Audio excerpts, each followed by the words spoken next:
Hello everybody, ladies and gentlemen, boys and girls and children of all ages. My name is Vectro. Normally it's Evil doing the intro, now it's not, it is Vectro. Joining me in the commentary box here today is, in fact, Evil Dragon XXL. Say hello. Hello everyone, Vectro here, had to do that. How is everyone doing today? It's a fine good day to be alive. We're here at the Italian Grand Prix circuit. Monza. I'm just going to call it Monza because it's complicated. I can't pronounce the full name of it because it's very Italian. Well, Autodromo Nazionale di Monza. Yeah. Autodromo Nazionale della Monza. For the Italian Grand Prix. Which I said in a Russian accent today. Maybe I'm being Russian. Who knows? Well, first people to set lap times, and it is Mr. VSR Thomas the Tank Engine himself. There he is up front.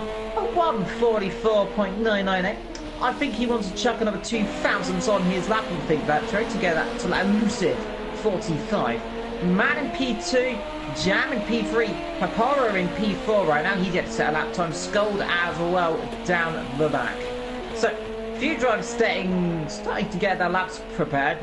Gonna wonder, Vectro, 4 rounds into the season, what are we gonna see today? Yeah, we're gonna see 2 hours of racing at Monza, but what is going to happen in those 2 hours? It's hard to say because there's so much that can happen at Monza, like spinning off at Ascari, like the black car in front did. Don't actually know who that is.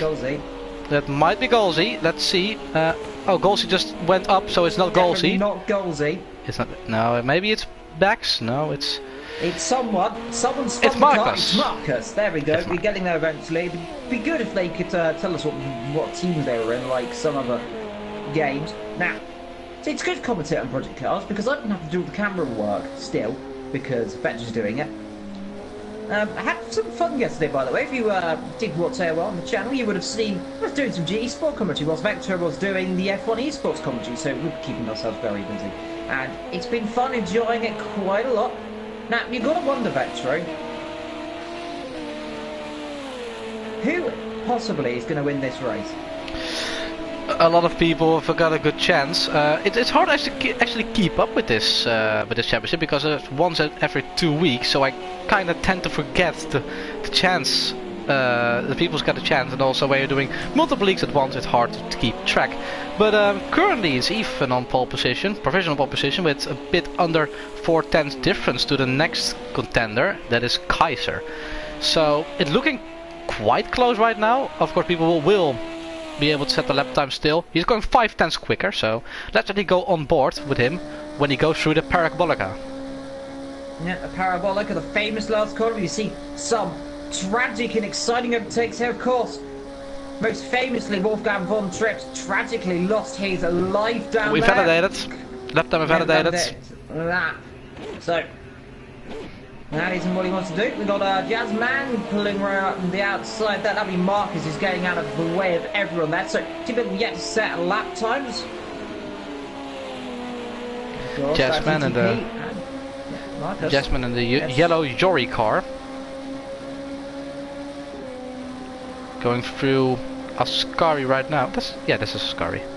Yeah, down towards Ascari. Chuck it in. First on the F1 calendar and first really added on this circuit back in 1970. Now, we've seen plenty of overtakes around this section of the track before. If you get the exit here down towards this pad of the Gabolica, you can get a massive run and you can really feel the toe as well. That is his teammate, I think, that is just ahead of him, giving each other that nice long toe. But Ethan currently 3/10 up the road.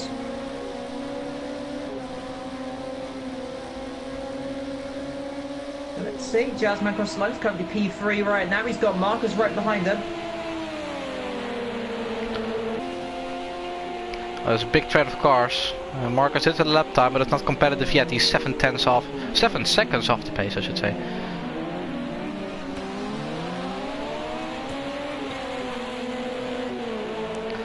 Marcus trying to set a lap time right now. He's just come through the first corner into the Curva Grande, the long right-hander, and into the what's this corner called again? I completely forgot. It is the second chicane, as I always call it. The second Rettifidio. Yeah, the second Rettifidio. Even though Rettifidio means straight. Yeah, it does mean straight, but it's always complicated, and I never understand it. But nonetheless, coming through Lesbo 1 and Lesbo 2, then jerking in the corner, very banked. Easy to lose that rear end there, as Marcus does do so on point, losing the rear end there. On top, it gets a car call out there. Now you come to this little kick under the old banking. Chuck it down on the brakes, down towards the Ascari chicane. What's out for the braking zone here? Those curves, very, very easy to check the car up, that's right. Definitely, but he is going 5 seconds quicker here, so we should put him around about 10th or 11th if he's lucky. Let's see if he gets to the final corner correct. If he does do so, he will jump up some positions, so let's see. Should at least be a big improvement. Where will he come out? Across the line now. The line, of course, further down than you expect. Goes up to 13, so not really a big of a jump as he probably imagined. No, I thought he would be up a bit more, but yeah, look at the difference between Matthew. It was, and yeah, it's only 1/10, a bit, even half a tenth. So it's P2. Quite. Papano jumps right to P2, just 1/1000 of a second in front of Jamie. Oh dear. Incredibly close between those two drivers. Now, we've seen them have an on-off battle this season. Today it looks to be no different, Vector, and you've got to hope that someone can go challenge Ethan. He's been very comfortable, he's been very quick this afternoon. Talked to him earlier on, he was hoping for victory. He said, Ethan, whatever you do, don't curse me. Now, I've said it before, Ethan will not crash today, hopefully, quote, and now if he does crash, we know what happens. Surely he will not crash. It was. Well, Kaiser goes quick. Kaiser goes into P1. 88,000 of a second, but Jamie's going even quicker. Yeah, let's see, Jamie coming through the last corner there. Into the parabolic, he wants to keep it nice and tight, make the straight as close as he can. Come to the line. Where can Jam go? Across the line he comes. And let's see, where does he go? Up to P2 then. 61,000 off pole then. So top three covered by 88 100ths of a second then. Thomas Ethan runs wide there out of Lesbo 2. And there's going to be a final chance. Yeah. I don't think he's going to improve. And that's going to cost him. That'll cost him pole then if he can't get a toe off of anyone ahead of him there. That's his teammate Skull just behind him, I believe that is then in the other blue and white car. He's currently down in 12. Yeah, 1 second. Yeah, you're going to have to give his teammate a toe, so look out for Skull. He's right behind them, Vetro. So he'll get out of the way then, so he'll give him a nice toe and he'll pull to the outside or the inside line, then go through. That's so he can Skull, get a nice run. If he's up when he looks like he's doing quite good, it should put him around about P7 then. So working together, the two teammates, £1 fifths come to the line. Is it going to be £1 on third? Where's the other £1? Let's see across the line. Where does Skull go? And it is only P8 then in the end, so improves, but not by too much. Let's see, is Kaiser on a lap? Can he improve? Coming through the parabolica. Kaiser on a lap, Jab also on a lap as well. Can Kaiser go even quicker then? Comes to the line and does improve by 5/10 of a second. Dear. Let's see. What can Jam do? Through the last corner. This is crucial. He needs to do this right, he's lost and it. there's problems there. And that is not what he wanted to do. Spins the car around 360 degrees and that is gone. His chance for pole today, and crucially with Vectro, any chance of beating Kaiser. Now, can Bax do anything? Yeah, Bax goes his teammate, of course, same livery. Currently P10. He was a bit down on his lap. Let's see, can he still make up for it in the final sector? Let's see.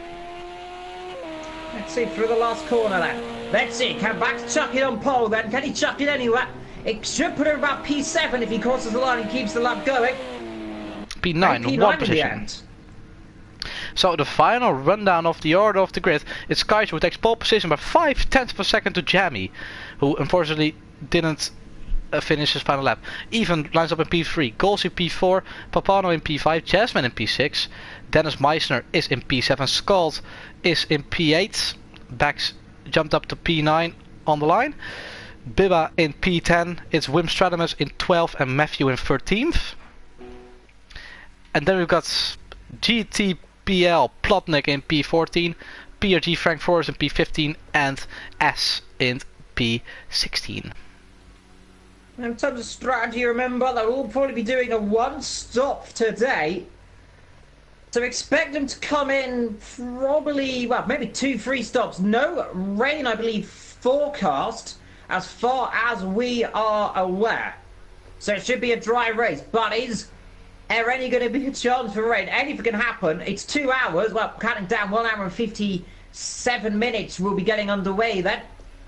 So 5 minutes will be gone by the time they go around the formation. So in terms of fuel vector, they kind of get a blessing in disguise, don't they? Kind of, yeah. They are all starting on the same amount of fuel, of course, so people will be running more or less the same strategies if nothing unexpected happens, like damages or something. So I think it's hard to say because, of course, I for one does not know a lot about the fuel consumption of these cars or the chances they've got with undercuts or alternate strategies if they're even possible. Yeah, well, we'll find anything possible. Goldie right now, P4. We should see the second row awesomely good starts in the past. Like Fernando Alonso, I remember, Vectro, in F1. You see overtakes on what's the Blancpain race around here, the GT4 race. We've seen some great action in the rain there. Listen the drive. We should be able to see a lot more close running. So we will be seeing that, potentially. But we're getting ready to start, Vectro. And it's really now up to the likes of Ethan. Can he get his first victory in AOR? That is going to be the question. Hard to say, of course, because you just know how fast the rest of the drivers are as well. It seems to be quite closely matched up at the front. We're getting ready for the formation lap. They'll wait 5 seconds till Kaiser goes. 3, 2, 1, and away they go. Off. Nice timing. Kaiser leads the field away. Good to see they're all managing to do this formation lap now. It took a while for some of the drivers. They don't always remember, of course, these are the endurance drivers, the elite endurance. Most of them come from GT3 Elite, some come from other tiers as well. So expect the unexpected, expect some drama, expect some excitement. But what are we going to see today? Are we going to see crashes? Are we going to see accidents? It's always possible, Vector, on these first couple of laps. That first corner, incredibly tight. They'll be running up about 180 miles an hour each down towards turn number 1. So they've got to be careful, Vector. They do not overshoot because we've seen it before. It's easy to do. It's really easy to do, yeah. Maybe you want to make up a place or two and underestimate the concertina effect into turn 1 because that's really dangerous into turn 1. If you overshoot it, there's going to be a massive accident. Let's hope that's nothing of those things happen today. Number 69 up at the front. Yeah. Number 2 in P3. Yeah, number 2 in P3 right now. We see across that second chicane as well, but I remember very vividly in an endurance race I saw a crash down there before in turn 1 as well. I remember seeing an Audi flip wildly out of control down, I think it was 2009, so could be possible for cars to get airborne today. Luckily though, I think because of the downforce they should all stay grounded. Yeah, with most cars, imported cars actually, one tap of the rear wheel or one side on impact can flip the car wildly. So, but yeah, a lot of bad stuff needs to happen for that to happen and escalate. So I don't think we'll see any of that today, but never count anything out because everybody wants to win. Yeah, never count your chickens, they say.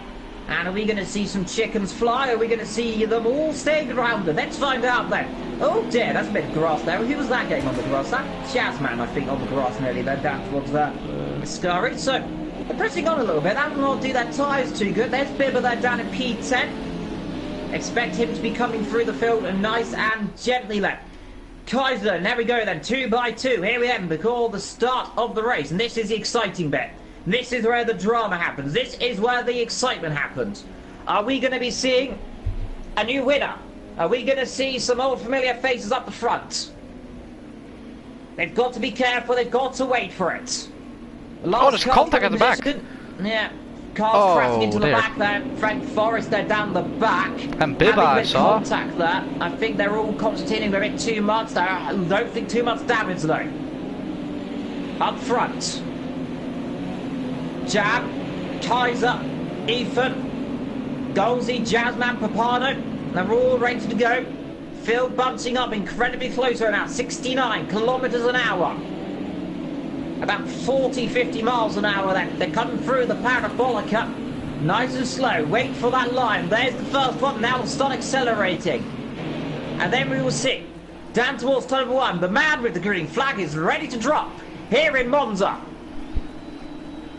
And they will be racing. Lights are on for an age, but the man drops the flag and we're underway. Good start immediately from Jab. Good start from Ethan as well. Got a better start from Kaiser. They come down towards turn 1 and we're going to see it nice and clean though. Ethan's struggling. He's in the middle of the pack right now. Has to be careful as he comes down towards turn number 1. They all do go. Ethan's round, I think. Ethan's round. Yes, he's made contact. More contact in the middle of the field. They're all bunching up already in the beginning of this race, Victory. And we see more carnage down towards the back. But Golsey up to P2. Oh, yeah. Oh no! Huge There's accident. massive accident there at the back. Oh my dear God! There's a car upside down.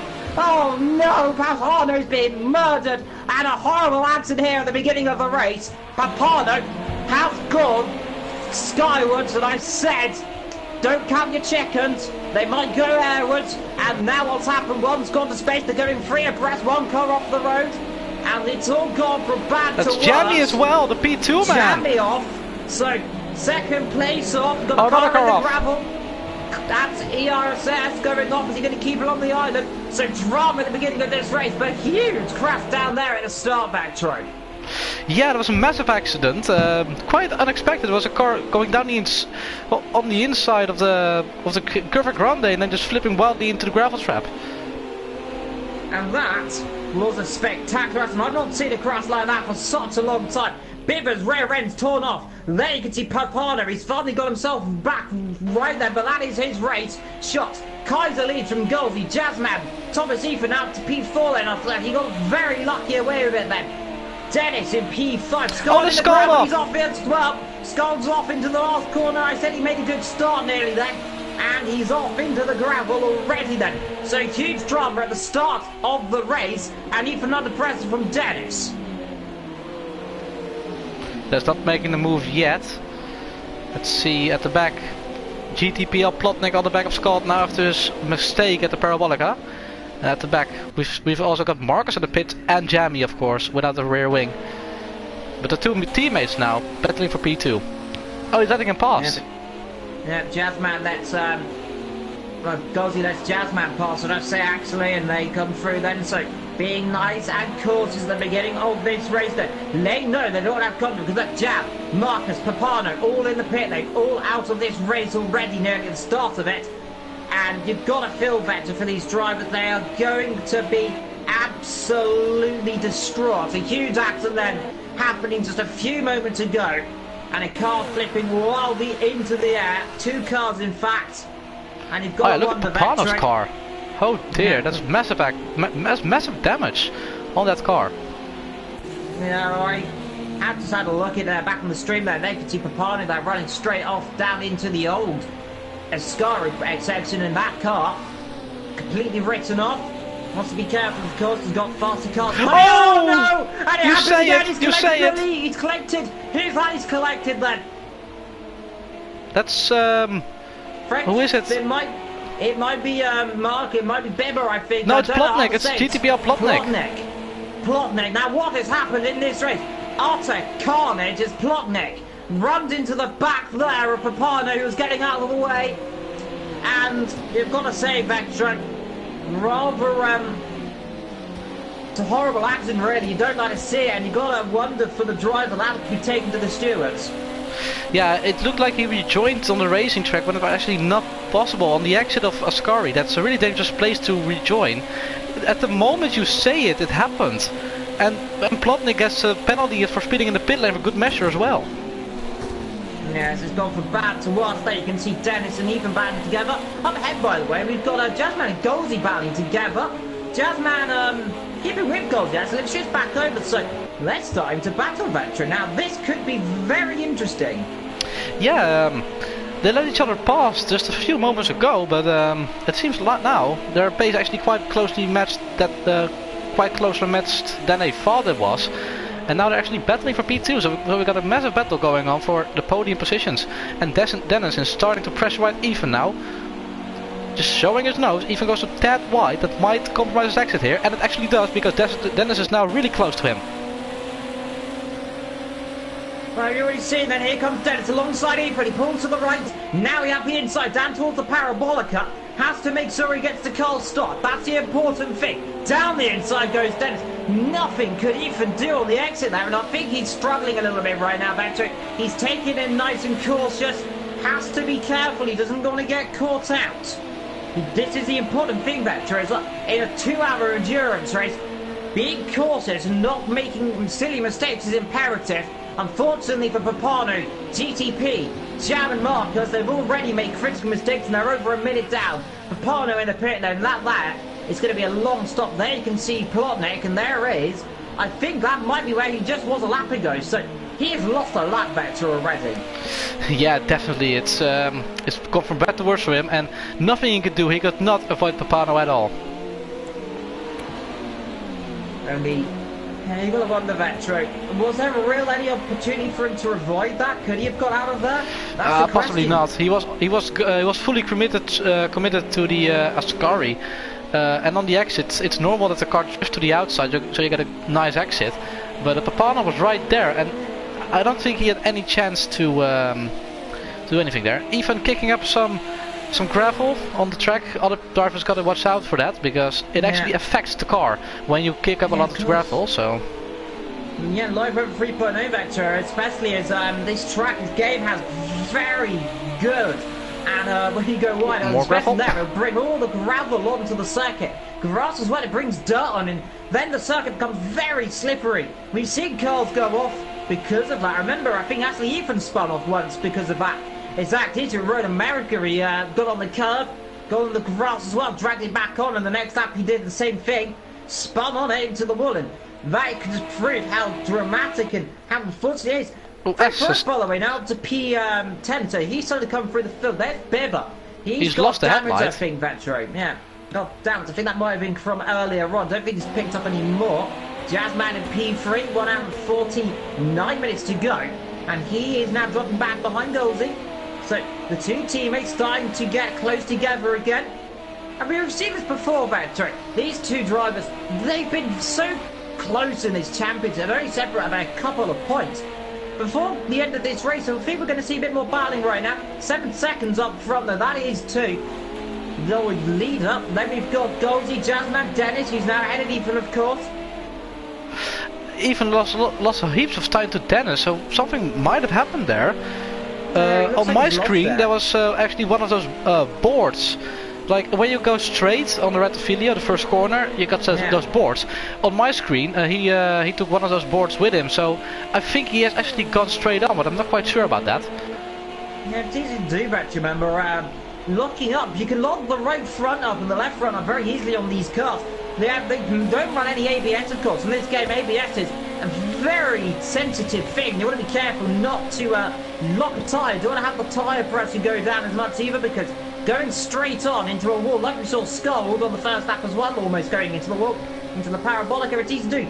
The tyres have run very cold, no warming the tyres, I remember, no tyre blankets on this game, so they've got to make sure they do not run themselves too low in terms of the tyre pressure and get them too cold. The circuit temperature, by the way, it's probably around a reasonable temperature for the hard compounds, I believe some of the drivers are running, so we'll see what they can do. They can see even still dropping back a bit more in towards Rim Stratus right now. So Wim starting to catch back up. Behind them there we got Matthew and Skull getting a little bit ahead right now. The gap 7 seconds. Hasn't he looked straight on here? Does any of the boards miss? I don't see. Might reset better, I think. Looks like they probably reset, of course, sometimes, but nonetheless, up front, 8-second lead Ratcher, and that is an impressive lead in 7 laps. Yeah, a massive lead actually. It's he like gained 1 and a bit seconds per lap. That's really a lot. He's leaving everyone behind. He's coming through the Ascari just as Golsey and Jasmine begin the Ascari. So that's the gap he's got right now. Almost 1 full straight. Here's Kaiser. And there's Golsey and Jasmine. Yeah, Golsey, Jasmine, all running together right now. There you can see them coming down towards the Parabolica right now. You got to mention, Vetri, some of the stats around this circuit. First built in 1922, it runs around the national park of the area as well. So this circuit is a national park in essence as well. Very open. It's very nice. All the trees. It's very few places around especially around this area. Just go slightly north of the circuit. It's towns and cities. You can always see it actually, especially if we run on board of some of the drivers coming towards the power of the first couple of corners into the second chicane. You can really see the buildings occasionally stepping up and outside. So it's always spectacular to see. The banking as well, one of the older bankings in the world. The only one dating older, that of course being the Indianapolis Motor Speedway. So it's got heritage, and of course that circuit itself no longer used due to safety concerns. Almost got torn up in 1987 to make way for some change of the circuit. Luckily, though, they decided against doing that because they realised that would have been a terrible idea. And luckily, the banking remains on the circuit to this day. Thank for us to get a drive around adventure on this game, isn't it? Definitely. I'm glad they've got the licensing for it, because this is a lovely track. This is, yeah, normally a track which I like, because the setup doesn't really matter that much. Only you just have to watch that you have got enough straight line speed. That's the only really thing you've got to worry about, and also of course stability during the through the corners. But just focusing on the corner exits is normally quite good enough to get a good lap around here. That's why I like it. And of course all the bridges as well around the circuit. You go under, it's technically a figure-8 circuit as well, but so you forget about that as well. People have certainly assumed Suzuka is the first figure-8 circuit, but in essence Monza is, isn't it? Yeah, double figure-8 circuit actually. No, actually, no, once, because it only passes through the... it's one. Yeah, it's once. Okay. Yep, you're right. It's once. Definitely once. Yeah, it's once. Yeah. Well, not the current version, of course. Not the current version, but... Yeah, the old 60s version crossed over itself, then down towards... well, you can actually see it, actually. It's a spectacular camera as well, coming down towards Ascari. You can see the banking in the background. It's a shame, of course, we don't see cars drive around that. Of course, for safety concerns, safety reasons, they won't, because I don't think a car flying off the barriers is very healthy. Very good. I mean, I wouldn't mind seeing that, but I mean, I'm just a commentator, right? I like seeing the drama and excitement. But either way, you'll see it down here. Look up above. You'll see the crossover vector, and it's often these. Of course, if you watch Grand Prix the movie, you see a massive accident here, and of course you get that spectacular camera shot as well on the broadcast mode. Down there as well, you can see the banking and everything in the foreground. There you can see that. And you can see Ethan down in P5 right now. Rim Strategist starting to drop back a little bit right now. Ethan's starting to catch back up to Dennis. So you've got to wonder, can he start closing up to his fellow companion just up the road? But there you can see Jazzman and Goldie still battling together. And it's fair play to them. They're keeping with it. They're only 10 seconds off the lead right now. So Kaiser opening that gap more and more.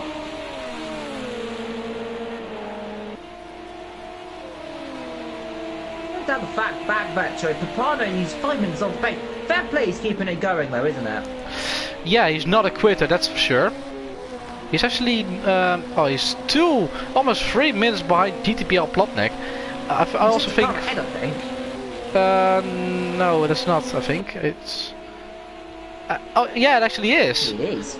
And he goes through, so lapping him, they're on lapping him there, so the Activision car, may have had a bit of an accident, but nonetheless keeps the car going. He's got back through then, so 1 lap under right now, so he's got through, so got a little pace there. There you can see Bax as well, he's driving the other beautiful livery, so we've got some beautiful liveries as per usual here today. And Golsey has us overtaken Jazzman again, so those guys, sorry, Jazzman has taken Golsey. Yeah. So switching around left, right, centre, it's the only bit of excitement going on right now. We're on lap 10 of this race, we've got another million to go. So, got your popcorn in the chat, we're going for a long one. Oh, there's a car off, there's Ethan! It's Ethan off! It's Ethan off! And I said he was doing well, and now what's happened, he's gone off and into the wall. And that there is the last thing he wanted, and I've cursed it again. I keep saying, as he stalled the engine, now he gets it going. Now he stalled it, gets it back going, and he's going to be listening into his ears. He'll be hearing Evil's curse me now. And it's happened again, Vectro. It's happened once again. He was in P4. Yeah, he wasn't P4. No, he was in P5 actually. what I'm talking about. But he was in P5 and now he's in P8. And dropping all the way back, I don't think there was any contact with other cars because he was not really close to anyone else. Maybe with Wim Stradimus because maybe he caught up to him. I don't know, but Scott is actually now in front of Ethan as well, so it's not gone well for him. Yeah, the commentator Kirsten, has he damaged that front end is the question. How bad is the damage is it done? Are you staring out right now? So continues on his merry way. Goldsy and Jazzman still close together. And that there is the battle of P2 and P3 right now. So fair play to them, they're keeping with each other, dragging each other on. In the background, Dennis, Wim Stratedos, then we got back. Scold and Ethan then, 7 and 8. Expect Goldsey's got off. Over. Goldsy goes off the road, and I mentioned something getting close and keeping it together, and now they've gone off the road again. Same spot where Ethan made his mistake. Yeah. Same spot, there might be some grass or something down the air of the circuit. Very easy to drop it, and every time I'm just cursing everyone today, it's becoming a bit of a habit. Skull catching up to Bax right now, so he's starting to come through the field a little bit closer right now, isn't he? Definitely, yeah. One Pound Fish Racing team losing some pounds and gaining some pounds either way. It's an old switcheroo. And the old switcheroo. Now, come through to this tricky Ascari. Okay, you want to be careful you don't lose the rear as per usual. Back so you can just see up ahead. He's closing right up to Rim Strategus right now, so got a good exit here. Closing up. Quite a nice exit, and in the slipstream he is catching up. Look at the speed. We're doing 287, and Wim was doing 283, so 4 kilometers an hour difference. But Bax goes a bit wide there. Yeah, it runs a bit wide. We in the slipstream will go up the inside if he's got close enough. Like, it's a long straight round Monza. It's definitely one of the longest on the Enduro calendar. But I think he's a little bit too fucking, a bit too optimistic to try and make a dive. Can't do it. That's to back off. And you're going to wonder, Vetro, especially in the beginning of this race, do they want to afford battling too heavily right now? Definitely not. It's too it's actually too early to make mistakes or make any risks, and it's a bit of a shame that even did so in the early stages of the race. We're only 20 minutes in, but Matthew makes a mistake. Now is that That's Papano. Oh, Papano lapped himself. No, Papano's flying right now around the circuit. He's got good pace. It's a bit of a it's a big shame he was upside down in turn 1, in the first lap. Yeah, the first lap, of course. I mean, we have to review what happened there, but it was spectacular nonetheless. I've not seen a car flip that wildly. See if we can't look it back on the stream, of course, but nonetheless, Bax still leads the group he's in right now. He's behind, he's ahead of Scott by 1.6 seconds, behind Rim Strategus by 1.2, so the gap opening up a little bit now between these three drivers. It's still like Kaiser leads Jazzman and Goldsy. Yeah, Kaiser, now the gap is 12 whole seconds. Let's actually see. MSC. Jamie and then you see Jamie coming back through the field as well after his first lap calamities. But he is a full 1 minute and 37 seconds behind Kaiser right now, so it's a bit of a shame. Yeah, Scott, look at how close he gets to Bax here. Yeah. He clicks right out 1 second. He's starting to get the pace right now. I think he's been encouraged by his teammates to get a move on because I'm going to start coming back soon nonetheless. And then I'll start taking your position. So you've always got to wonder, and I presume Ethan wasn't going to be happy about that spin. It looks like an honest mistake, to be honest. Gone on the curb potentially. We won't know until later on. We'll hear about it in due time. But I think it might have gone on the curb. It's easy to do. We've seen a few cars go off that. Spinning into that wall vector, haven't we? Yeah, definitely. We saw also some cars going wide through there, so tricky corner it seems. Also, it's a lot more banked than actually should be, because in real life it's nearly not as banked as it actually is in this game. So not as banked at all, is it, Vector? That's the interesting point of this circuit. You really kind of get a lot quicker laps out of it, especially on this game, due to the banking. Actually not, because it's the corner squeezes a lot more than in real life.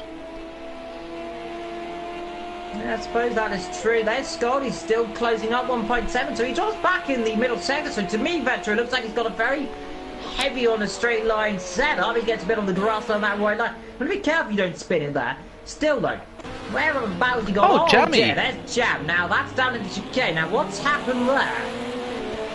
I do not know. He was in battle. He was battling with Frank Forrest. Maybe some misunderstanding between those two. Got on the curb potentially. That's always a possibility, spinning on the inside there. We've seen it before. But he's Scald now is now down there. within 1 second of Bax. He closes 7 temps up in the straight into the braking zone. But this is where he loses all the time. Look, he'll start driving back again now. You can see, look, he's got such a good straight line speed. He pulls about half a temp, maybe a temp or two out of it in a straight. 273, and oh, we couldn't see on Scald's view. But anyway, we'll see on the next main straight. He's going quicker than his personal best lap. Yeah, he's always improving. He's a very good driver at improving his lap time. You want to be careful there. There's Bibber of his damage from earlier on. There's Marcos closing up on him as well. So these two look set battle. There's Scald, a bit of a wiggle on the rear end there. So pushing on nonetheless, but the tyres are definitely starting to hurt a little bit. The fuel going down 34 litres in the tank. So they all should be coming in within the next 10 laps, I imagine. Oh, bit on the grass. Maybe it went a bit too wide. Yeah, he's going still improving.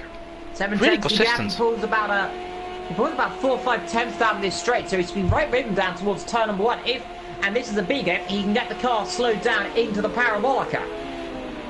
Does it this time around now? Gets a good exit here. He should be within a good shot. Not if you do that, my friend. And almost cursed him again. Let's see what speed Bax does. Relief.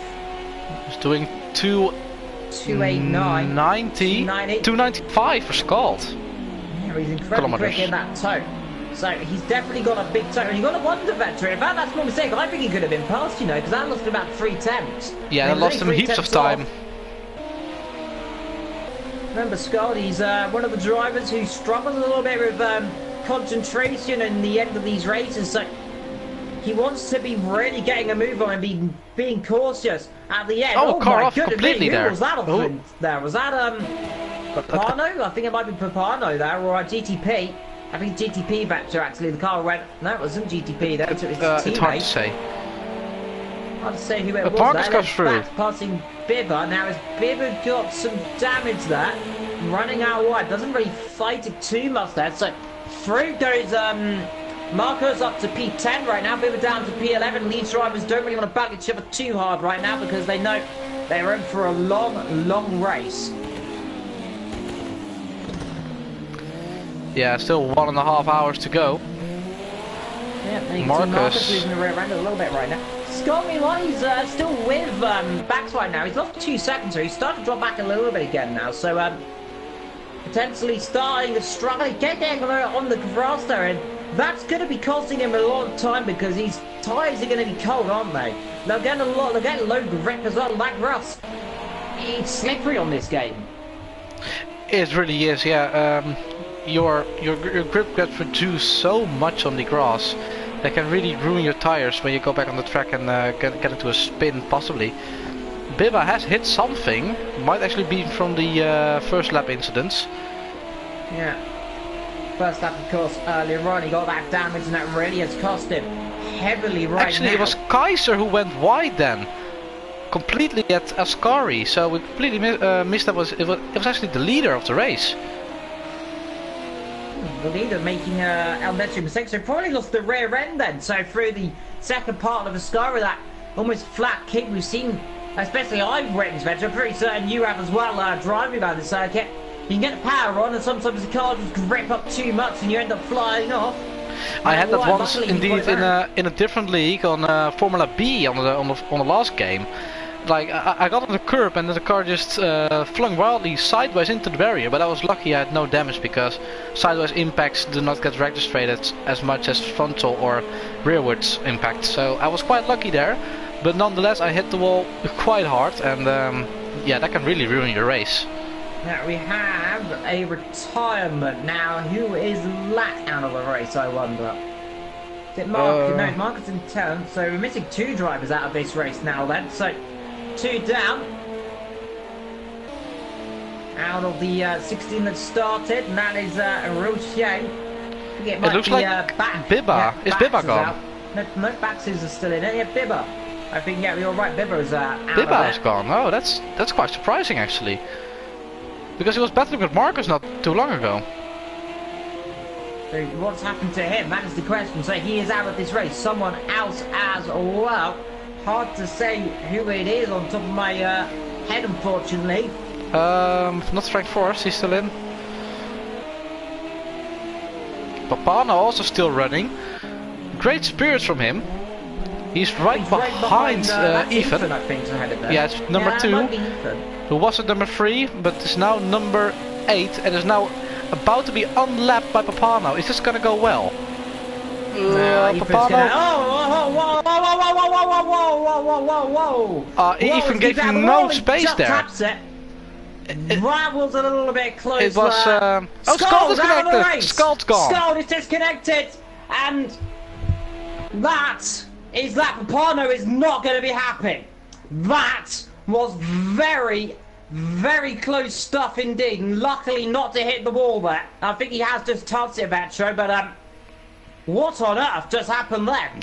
I must say, Ethan did not want him to get past him. Of course, I understand, but it looked like he was weaving a bit, and then he went right, and then left again, and then right again, and it did not give him any space, and Papano had to back out of it, and lost it, so... Yeah, got it on the grass, so hard to say what on earth happened there, but nonetheless, we'll stay in the mind of it. Might have been a racing incident. They must have just miscommunicated that. Papano, oh, he's gone to space. Oh my dear God, we killed him. Papano, he is out of the Italian Grand Prix. The car has exploded, and back to the live feed. And well, that's not good. There is. Who's that getting out of the way? That looks to be Frank Forrest getting out of the way. Of all the drivers. Good spot there. So he's in the way of a few drivers, but for retirement, and we've still got 1 hour and 30 minutes to go, Vectro. How are we going to see any more out of this race? Goldsy passes Jazzman, so Jazzman lets his teammate back through again then, so I think they're just going to have some fun, though. I think I actually did a commentator's curse there, because I said Papano in good spirits, still in the race, even though what's happened to him, and then that happened. He was murdered by Jesus there and sent to space, which isn't good. As a commentator, I cannot really be biased, but I do think Ethan could have been a bit more careful there with placing his car, to say so myself. Yeah, well, of course, every driver has their racing spirit, of course. I think that was just a bit of miscommunication there.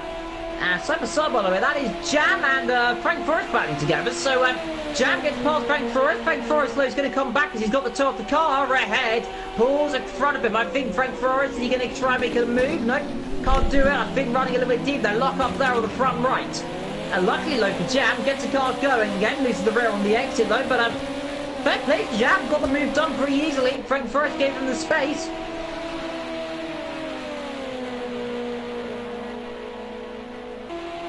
Lap number 20 beginning shortly for your leading Kaiser. Golsey and Jasmine are banding together. I'm currently looking at this battle between Frank Forrest and Jam right now. I'm going to say that, Joe. Frank Forrest's pace seems to be dropping. Frank Forrest's pace? Yeah, he is losing time to Jamie rapidly, indeed. Just look at the previous lap as well, 137.0, and Frank Forrest 141.0, so that's 4 full seconds of difference. Yeah, definitely seems to be struggling. Plotnik right now in 12th position. Last man on the circuit with a penalty as well, due to that contact earlier on. Involving, of course, the car that is now out of this race just a few moments ago. But Kaiser still leads. 14-15 seconds out, so he's opening the gap a little bit more right now. Goldsy in P2. Doing a good job as well right now. He's opened the gap up to Jazzman, so it looks like Jazzman might be starting to struggle now with a little bit of pace here, I reckon, because that first lap of the race. Yeah, and Jazzman now, yeah, 1 full second. Well, not really full, but 9/10 slower than his teammate. And they're all just pulling away from each other, so we're not seeing any battles here at this moment, unfortunately. Stratus and Bax getting a bit close together as well, to be fair. So those two closing up, even down in P7 right now. But Rim Stratus and Bax close together. VSL Thomas Ethan, of course, there he is, P7 right now. He's going to be frustrated with the mistake he made earlier. Rod didn't curse, it wasn't my fault. Matthew Asbrick in P8. And doing a very fine job right now as well. Marcus, a lonely P9, 30 seconds behind Matthew and 11 seconds in front of Jamie. So in no man's land, just like a lot of drivers actually. Jamie, he's got some company from Frankfurt, but he is pulling away.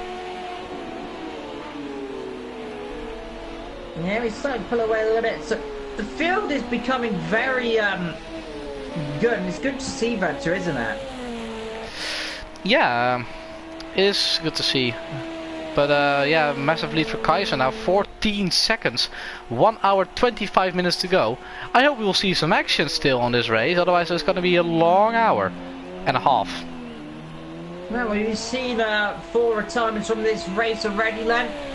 We'll go through them. Papano, who we just lost a few moments ago, back to him. If you're just joining us, we've seen some very dramatic accidents in this race. Also, ironically, with Papano, actually, wasn't it? Yeah, Papano not really lucky this race. Massive accident at Curva Grande, upside down, recovered, tried to unlap himself, just like... actually, it kind of reminded me of the Ocon and Verstappen crash, but it was actually Ocon losing out in this race. The same every circuit as well, down into the Cup Grande where it happened. So, very lucky by the way, that even wasn't collected in that crash. Yeah, but yeah, he was lucky he didn't get collected in it. But I also think he maybe he was the one who caused it a bit, of caused the situation, because he went to the left and then to the right and then to the left again, and you know when you weave around a bit like that, he didn't really give a lot of space, and Papano had to back out of it, and it looked like he got came as a surprise. He didn't know which way he was going though, eventually, because it just looked like Papano. He went to the right, he committed to it, even gave him some room, and then started to come back across to his racing line. But I'll just say, if there was anyone at fault, I think it'll be a racing incident. We'll find out. The stewards will have a look at that later on. But nonetheless,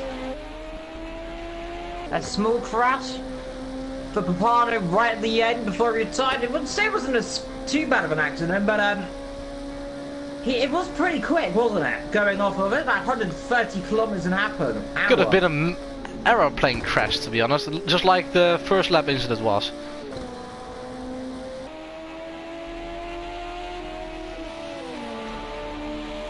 Bax and Wim still close, 1 second. Well, actually almost 2 seconds difference.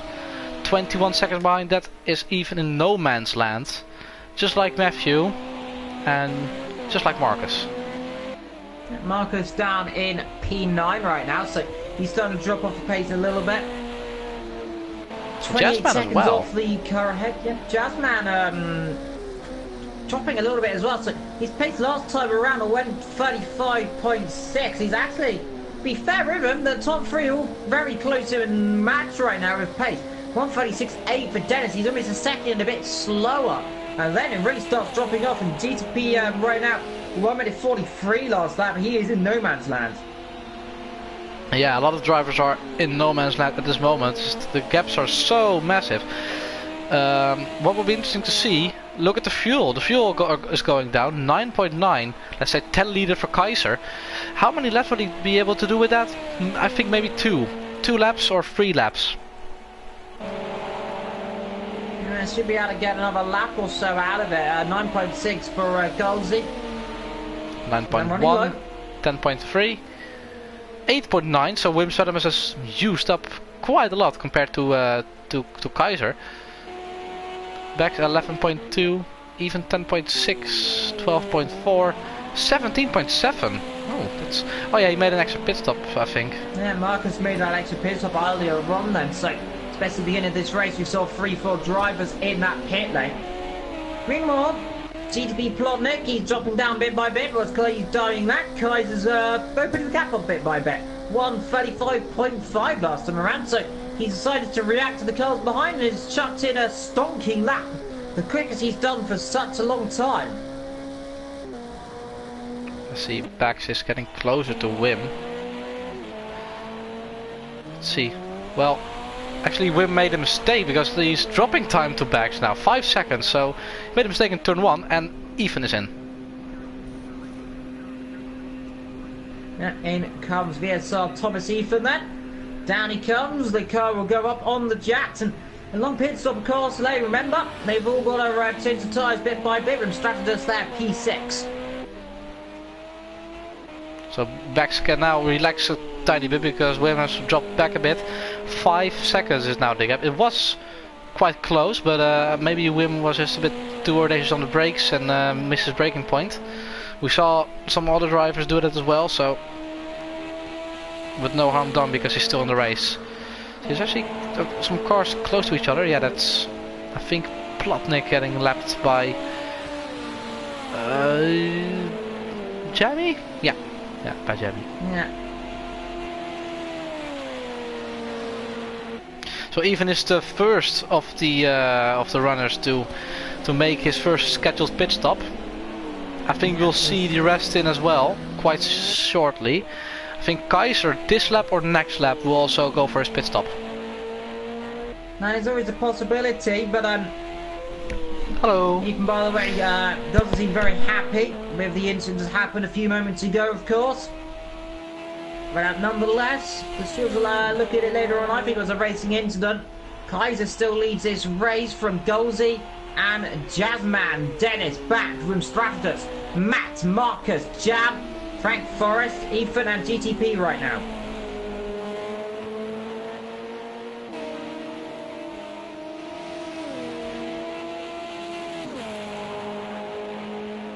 If you look at the standings right now, is that Kaiser has got a pretty decent lead in the championship. He's opened it up a little bit right now. It's about last time I checked, it's a little bit hard to look at it, but 15 points the last time I checked according to list, and he's got the lead, so trying to open up bit by bit, and he should be comfortably ahead Vector in terms of the championship. In terms of the constructors, £1 Fish as well, they've been doing very well, quite high up, but unfortunately small mistakes in issues like this are going to cost them huge, aren't they, Vector? Yeah, I'm sorry, I just I had someone come into my room for a bit, so I was a bit distracted. So I wasn't quite following what was being said, but I was trying to focus on two things at once. Jazzman and Golsey and on sync for that. So two teammates running the exact same strategy, and that's good to see. Luckily they don't share the same pit stop at least, I suppose, isn't it? Yeah, they're quite close to each other. They're teammates. The pit stops are quite right next to each other, so they can actually effectively double stack it. Wim Shadham is in as well. Let's see, get Sam Golsey ahead of Jazzman. Jazzman stays in a little bit longer, of course. Quite a lot longer. Now he gets going again, so maybe taking on a little bit more fuel. In comes the rim, like you said, exactly on cue. Stops the car, bit of a lock up there. They get to stop on those marks, those nice tyres, which we'll never be able to see changed properly, but they are getting changed, don't worry. Are they? They have been changed? They are getting changed, but still refueling though. On our screen you can't see it, of course. In fact, one of the tyres is in fact in the other tyre. Just noticed that, but we'll gloss over that. Either way, away he goes. Back again then on the 3D cam, and on pit stop, and he should be getting going in a few seconds time. Unless he's still the engine, of course. It's easy to get a glitch in this pit lane. Let's hope that doesn't happen. Said before, they're putting fuel in without doing anything. I always like seeing that. Meanwhile, Kaiser in, the leader. So the leader's in with the ghosted pit crew. They're ghosts. They don't actually exist. They're robots or something like that.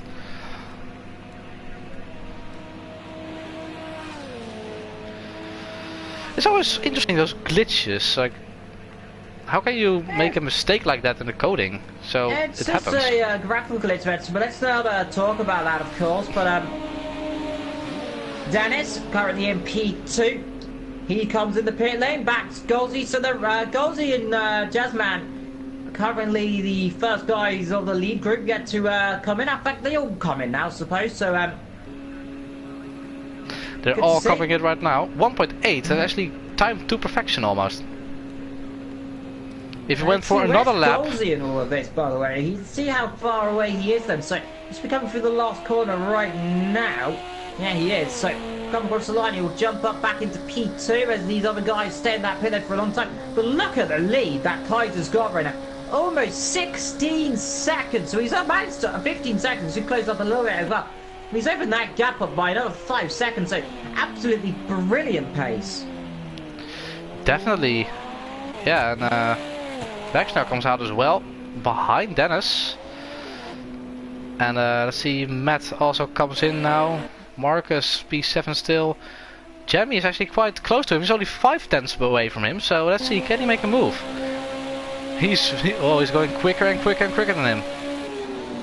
There he starts to close up now, down towards the braking zone. A little bit wide there. There goes Marcus' opportunity. Then he has to go dive to the inside. He's going to go to the pits, I think. Potentially. Yeah. Want to get it slowed down, of course. That's the important thing. Does get it slowed down, then just about. Then it's a penalty by the way. Let's have a quick check of that if we can. Let's see. I hope for him it's not for speeding in the pit lane. Oh, it is. 10 seconds. And also for Plotnik 10 seconds. That'll chuck him well and truly out of contention of where he is right now then. So that'll put him... Well, I say it might put him behind Babs. He won't actually because he's just within the 10-second window. So he's very fortunate right now. 11 seconds just about. So fortunate for him. Now he just has to make sure it stays 11 seconds. Yeah, that's of course hard to do. There's still well over 1 hour to go, so things can still change. If Dennis makes one mistake, it's bye-bye P4. Maybe even P3 if he can get closer to Jazzman, but it'll be hard to do because he's 12 seconds behind him at this moment. Marcus is still in the pits, still being serviced. Stop.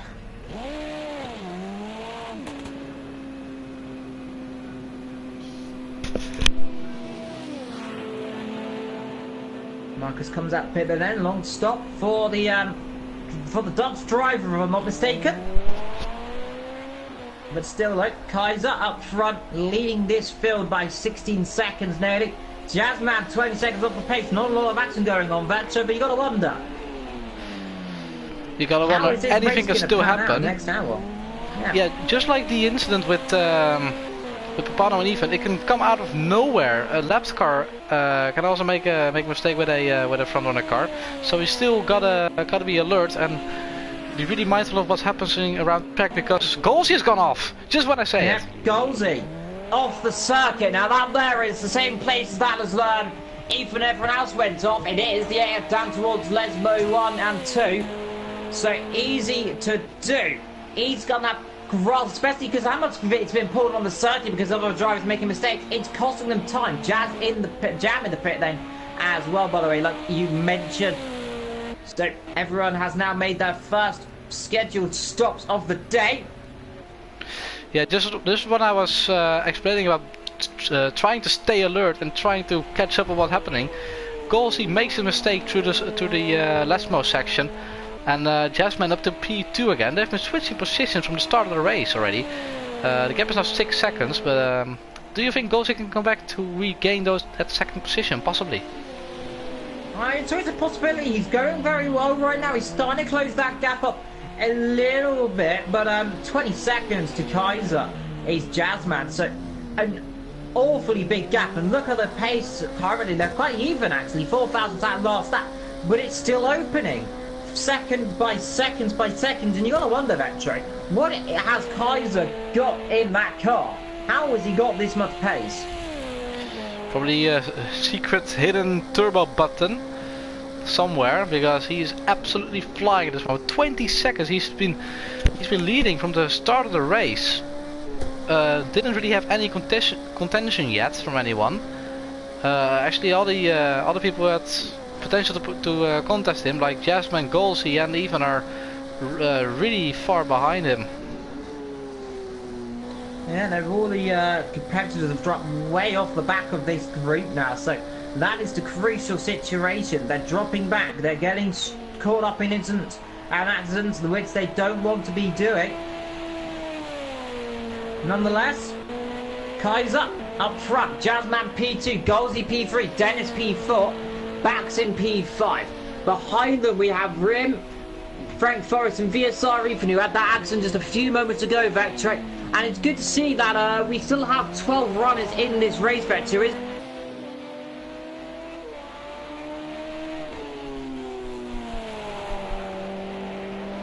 Oh, Evil's mic has just cut out mid-sentence. Oh, he's disconnected. Oh no. Oh, Evil's internet is gone. That's a real big shame there. That means I'll have to make this 1 hour and 11 seconds on my own. Well, Ethan is getting closer to Frank Forrest. Bit by bit. 2 seconds is the gap. And I think it's going down quite rapidly because Ethan's pace, of course, is better than Frank Forrest at this moment. Let's see if he can make a march through the field, because Wim is also not too far in front of Frank Forrest, only 5 seconds. But then there's a massive gap to Bax, 23 seconds. He's 4 seconds behind Dennis. Dennis is 14 seconds behind Golsey. Golsey is 5 seconds behind his teammate Jazzman after he's made a mistake, and Jazzman is 16 seconds behind the leader, which is Kaiser. See, even now within 1 second almost. And Plotnik comes for his stop as well. Look at the damage on his front of the car. Massive damage there, and 3 liters of fuel. So he's now gone for his pit stop.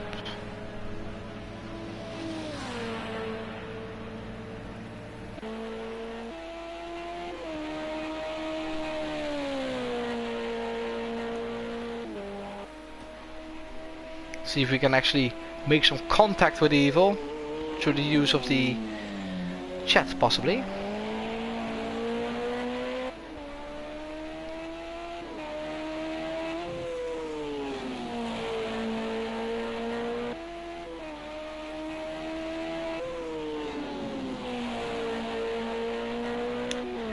The official Apex Online Racing channel with the statement F for Evil's internet, definitely. Major F for his internet. Let's hope it returns so we can at least rejoin the party. But unfortunately, I don't think he can regain access to the broadcasting position. Maybe he can. Maybe we're lucky. Maybe we'll get him back. But maybe not. So let's hope for the best.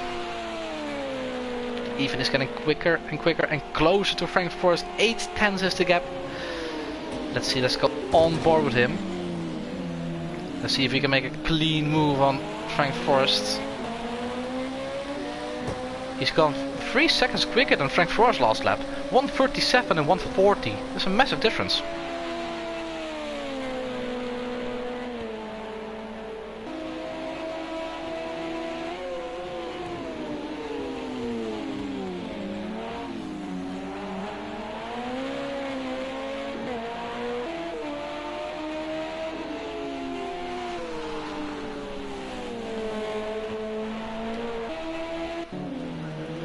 Matthew still in no man's land, 30 seconds behind Ethan and 18 seconds behind Jamie, who is now on the main strafe. Guys are still 16, well 15 seconds in front of Jazzman. If nothing happens from now on, he's set to win this race, but of course connection issues can happen, mistakes can happen, and you cannot leave anything out of the equation here, because anything can happen suddenly at any given time. That's how racing works. That's how League Racing Online works as well. So of course things is not done yet. Fatigue will also play a role. It's really hard to stay focused for the full 2 hours, and we're only halfway. Not even halfway actually. So we're getting there. 1 hour, 7 minutes and 35 seconds to go.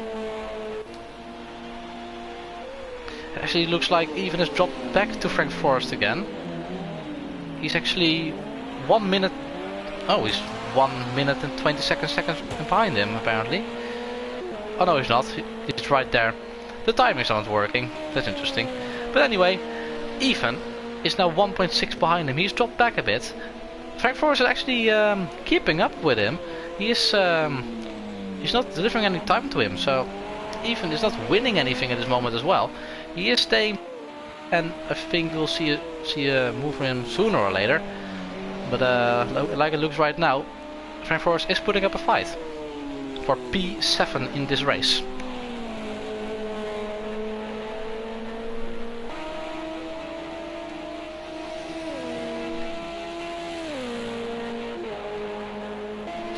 Normally when you rejoin the lobby you could actually come back into the broadcaster position. Let's hope we can get Evil back. Let's hope for the best. Wim Stratimus comes here to lap GTPL Plotnik, who is 1 minute and almost 50 seconds behind Marcus. He is actually completely in no man's land. He is well, great effort for him for still driving though. You still get points for 12th position. The whole field actually get points. That's the case with GT3, and I also think that's the case with the Endurance League. So good for him. He wants to get those 12th position points because they might count at the end.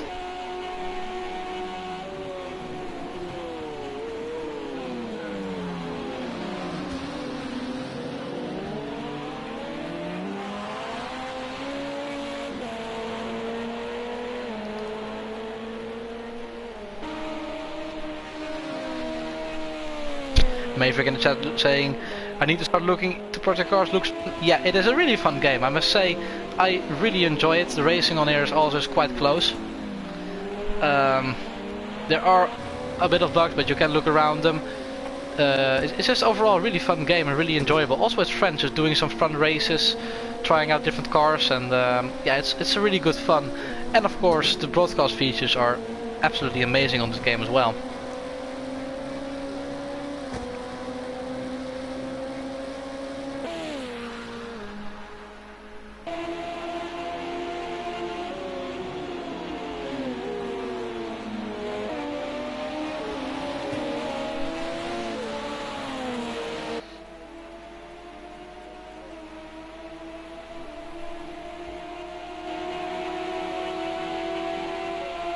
Even now 8/10 behind PRG Frank Forrest. He is getting closer now, especially on the straight it looks like, or he just got a really good exit out of Ascari.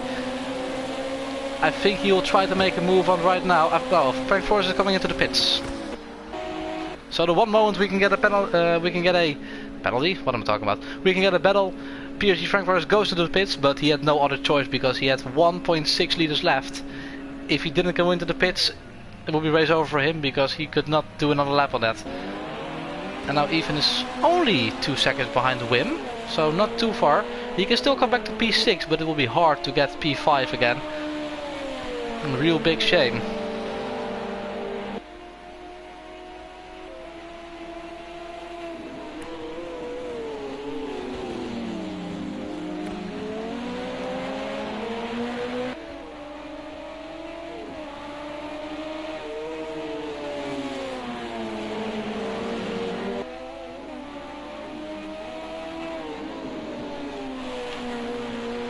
For still in the pits, refueling up to 75 liters, and he's off again. Let's see, where does he come out actually compared to Jamie? It might actually be quite close because it's 7 seconds. Jamie's getting closer, but I think Jamie has got the position off of him. And Jamie does indeed go into P9 right now. And also does Marcus actually, or not? Oh, this will be close. But Marcus has got more speed. Frank Forrest on the brakes, can he do anything? No. Frank Forrest also picked up a penalty. Oh, let's not hope for him for the... Yeah, well, it's only 1 second, so luckily not for speeding in pit lane, otherwise it will be 10 seconds. So 1 second for Frank Forrest. Not too much, but it might matter at the end. I do think he's trying to come back at Marcus here. He's too far back right now. You can still see the lines of Paparno's car going into the left-hand side of the grass. You can still see the lines that the rubber laid down. Oh, Marcus goes wide there, that's gonna cost him. If Frank Forrest gets a good line through here, he can close the gap a bit. It will be hard for him to make a move into Ascari because it's too far back. But if he gets a good run through Ascari, he can You can get on the straight and maybe try something in the parabolica. There's always a good corner to overtake because there's so much different lines possible. When you're on the inside or on the outside, you always get quite a good line. It only depends on when you brake and how you turn in, of course.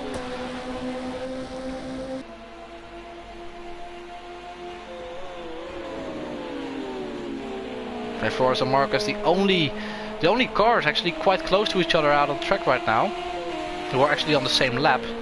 Jamie is getting closer to his teammate Bax, who is in P5. Yeah, there's a lot of time difference between them. Bax actually made a tiny mistake, so he might actually let Jamie through soon.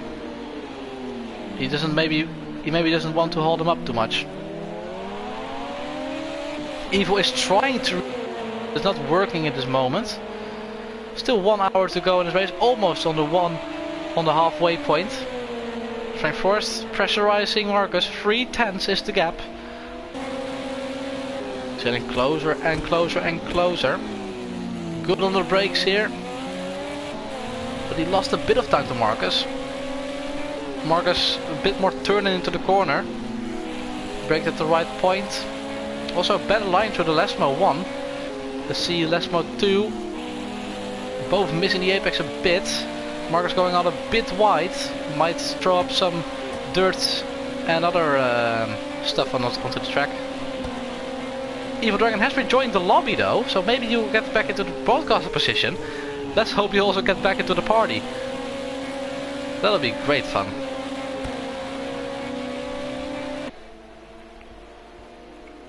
Bax and Jamie still close together, 5th and 9th position they are. Jamie not really lucky in this race. Of course caught up in the lap 1 incident and not really able to recover that much because he is 16 seconds behind Matthew. He could still get him. He's lapping faster than him. 141.6 for Matthew and 137.4 for Jamie, so that's well over a 3-second difference. 4-second difference I should say. Frank Forrest, right behind Marcus there. He's got to watch out he doesn't hit the back of him because it was really close through there. But he's losing time again on the exit of the Ratafilia, so he's got to start all over again. It's a bit of yo-yoing that Marcus is doing. He lets him get closer and then pulling away from him again. Then he gets closer and pulling away from him again. So Frank Forrest is not getting past.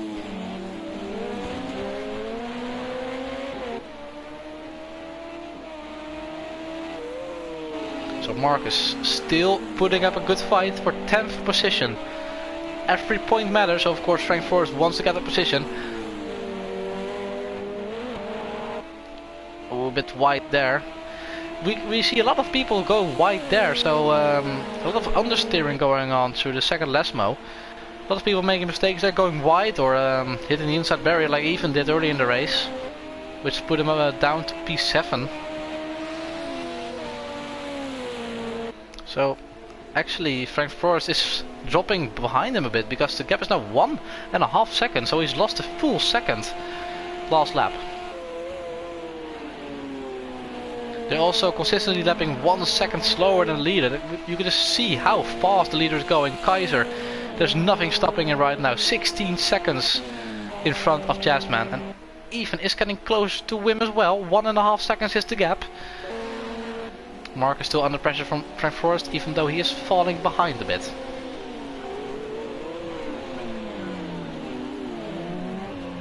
Oh, Frank Forrest goes wide. That's not gonna help him in his pursuit of Marcus. He's dropped heaps of time there. That's gonna cost him another 1.5 seconds. Well, actually not that much. Let's say 1 second it cost him. But still not what he wants.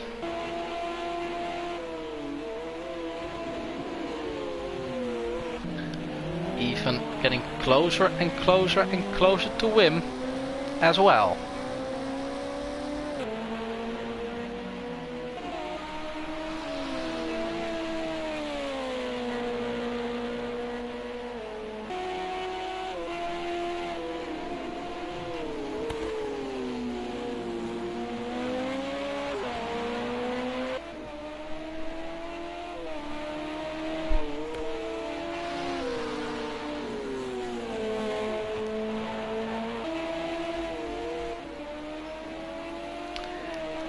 the mighty Murray Walker has returned into the party as well.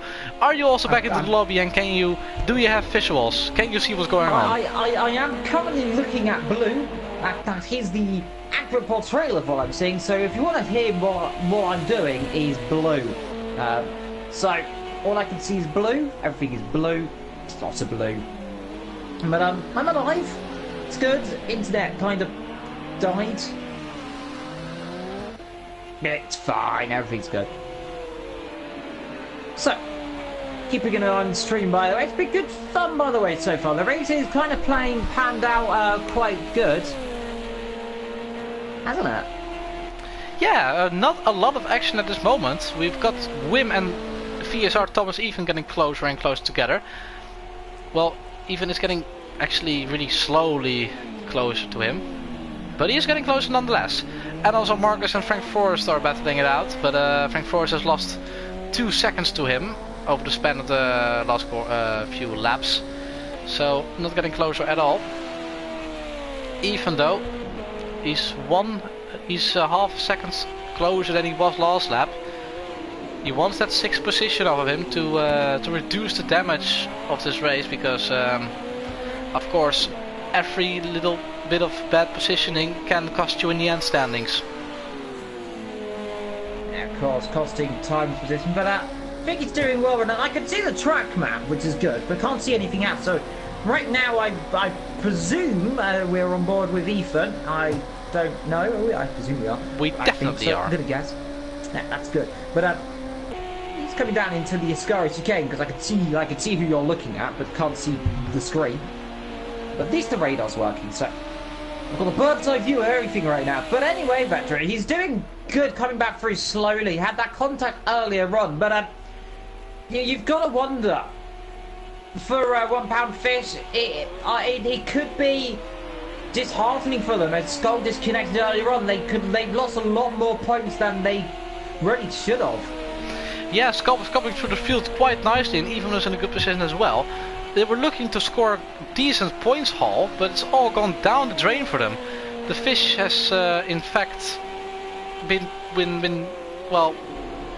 fished out of the water, and it has dried up a bit, and it's not worth £1 anymore. It's a bit of a dead fish now. It's not gone well for them. Yeah, in the chat, £1 fishing out and wobble. So that could be and that could be accurate of what's happening there. Wait, no, as I think. I think the cameras have returned. There we go. Happy days. Yeah, I can see Wim. This is good. Good news, everybody. The cameras have returned. Well, have a look at Avon right now. There we go. Great stuff. Your cameras are back all along, weren't they? No, they've just returned on my screen completely, but nonetheless, okay. Everything's running quite smoothly, isn't it? Everything's running quite smoothly, I must say. Yeah, we have not seen any incidents anymore since your untimely demise. Yeah, I don't know what happened there, but nonetheless, it seems to have stabled back out again. Up front though, Kaiser leads Jazzman Golsey. And Papano just got what happened, by the way. I was trying to lap myself and he squeezed me off and lost it towards the braking zone. So that's exactly what happened to that from Papano. So that's a real shame, Vector, isn't it? Yeah, definitely. And there's a car off, actually. He's got to watch out. Oh! That's Plotnik off. That's Plotnik, and that would have added a lot more plot to the race. Having a car spin wildly in the middle of our screen. I saw it on the minimap, and I thought he let him through, but he actually made a big mistake, almost where he hit the back of Papano through that Ascari chicane. He almost took out Golsey there. That was a hard and mouth moment for Golsey, but fortunately everything went well for Golsey, but not for Plotnik. He's coming to the pits again. Let's see, does he have rear damage? No, I don't think. Yeah, he's got front damage, so I think he's hit the wall. Yeah, might be tired as well. Of course, the spin, I'm pretty on run as well. Right now, we have Ethan and Wim Stratton closing up again, so we'll see what those two can do. Ethan there weaving left and right, trying to show his nose, trying to make the car make a mistake, but he'll make a mistake himself. So rather doing the opposite thing he wanted to do right now. It's a hard afternoon there for the British driver. We've also lost Plotnik, I think. We're down to 11 runners. Down to 11. So, starting to drop a few of them right now as Ethan trying to pile the press. Larry will have a massive toe down this straight like his teammate did earlier on. So, when Stratton is going to have to go cover off the inside line because Ethan will have a mega toe. I expect he'll try and make a lunge potentially. Let's see. 51 minutes to go then in this race. The battle there for P6 and 7 starting to kick up a little bit right now, Patrick, as Wim and Ethan battle together. Definitely, we need this. We need to see some battling going on. That's what we came for. And Ethan and Wim Sedemers are delivering it right now. Ethan finally caught up to him. He's got into touch with Wim Sedemers. He had some trouble actually getting closer because he was dropping time as well. But it looks like Wim Sedemers is struggling now a bit. He's now on 24 liters of fuel. Ethan is on 18, so that will not happen. That will not matter too much. But still, though, Wim Sedemers wants to keep the position, and Ethan will want that position off of him. Marcus and Frank Forrest. Oh, Marcus has gone off. Yeah, Marcus spinning it into a Scary there. So too much curb it looked like. Now I don't think he's had contact with anyone else because otherwise it's been a very almost too much. Also accident. too much curb for Ethan and too much grab for Ethan as well. Yeah, that's not going to do his tyres any good there. So potentially some gravel or grass being brought onto the circuit down there, and that is not going to be helping them at all. Yeah, he's got to start all over again because now 2.5 seconds behind Wim again. He is making uncharacteristically a lot of mistakes today. Yeah, it's uncharacteristic for him to be making mistakes like this. But nonetheless, they're pushing on quite hard, and it's good to see 42 laps completed. I think we should be getting into the 60 before the end, so we've still got quite a long way to go. Matthew has just lost heaps of time to Jamie. What's going on there? Yeah, that's mentioned, but still, Matthew's dropping towards Jamie. They're all starting to close up as well. You made that mistake a few moments ago. And there you can see that is Matthew got on as well. Oh, he's got to watch out. And that's a bad place to try and come through. Fair play to a man there. Doesn't hold him up too much. Nicely clean drive between the pair of them. And does really good stuff. And definitely I'd expect to see cars going up. I think that's Kaiser ahead of them, by the way. Yes, it is. It's oh no, it is. Oh, no, it's not. It's not. No, it's not. I actually thought it was as well. So, yeah, well it was. It's his teammate then stopped the road. So I think that might be Dennis. Yeah, it must be Dennis. Then. Yeah, it is. Yeah. Stop the road for him and right now then. Currently lined himself P4. He's quite alone in the road. He's 5 seconds out of back, so not really too lonely. And then behind them with Stratton and Ethan, 2 seconds between those two drivers, and behind them a huge gap down to this battle here between Jam and Matthew. Yeah, Matthew and Jamie, really good job to both of them to avoiding an accident in the Ascari chicane. That was a really heart-in-mouth moment as well, because when Matthew went wide, Jamie had almost nowhere to go, but well, great job for both of them to keep it clean.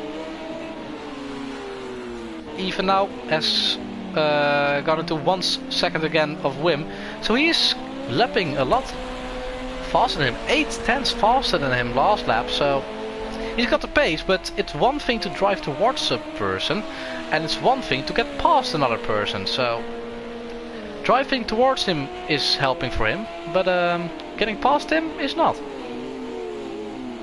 Yeah, you always got to be careful trying to pass a driver in these races and not spin and make mistakes. As I say that, Ethan almost spun. You should stop cursing him. It's gone a bit overboard. Yeah, I should really stop cursing him, but still, he's got to be careful. He wants to try and close up to Wim, but he's not going to make those mistakes. But behind him there, that must be the leader. Catching up to him then? Yeah, it should be. Yeah, Kaiser catching up to Lapland then. So he's going to lack up to P6 right now. And maybe going to get to P5 for the end. He's still got 47 minutes of it to go. So long old ways ahead of them. You can see there's Marcus in the foreground coming through the paddock Mullican right now. 3 seconds behind Frank Forrest. He's dropping back a lot after his mistake. See, Ethan is getting closer to Wim. Still within 1 second. Let's see, does he catch up on the straight? He's also got a pit soon, so hopefully we'll see a move from him just before he pits. They're starting to close up on each other quite a little bit right now, down towards the chicane. Nice and close down into Variante Diretto Filio, which is chicane on straight in Italian, by the way. If you didn't know, that's a little fact for the day. Down towards Curve de Grande. Which means big curve. It's always called Curve de Grande, actually. If I'm not mistaken, it's called something else, but it's most commonly known as Curve de Grande. But down towards the second chicane, the second Diretto Filio. And you can see them all reinforced. Look out for that curve on the inside, but you, to me, you have had plenty of fun racing this game. That curve is very deadly, isn't it? Yeah, you should try just hitting that curve at full speed in a car. It's loads of fun. It doesn't end well, does it? It's all about not ending well. Ethan getting on the grass, and that's all we got. They want to be looking behind, by the way, because there is the leader, and he's going to lap them. That's got to play a role. That's got to play a role because they don't want to hold him up. If I was Ethan, maybe if I couldn't make it stick, I'd actually fall behind the leader, and when the leader comes there to level Wim, maybe he can follow through. Yeah, it's exactly what Marcus Ericsson did in 2017 with following the Ferrari until he was flipped wobbly out of control by a wild diving McLaren. But hopefully we don't see that happen, because that would be very important. It is a pink car versus a blue car. So that's it. I don't think it's going to be that long though. Here we go. Ethan in the slipstream. Wim will have to go dive on the inside. Then he'll have to cover that inside. Ethan will go around the outside. Now he'll lose that all-important toe. Let's see. Like Wim's still alongside. Ethan, I think, has got the brakes around the outside. Tries to cover him off.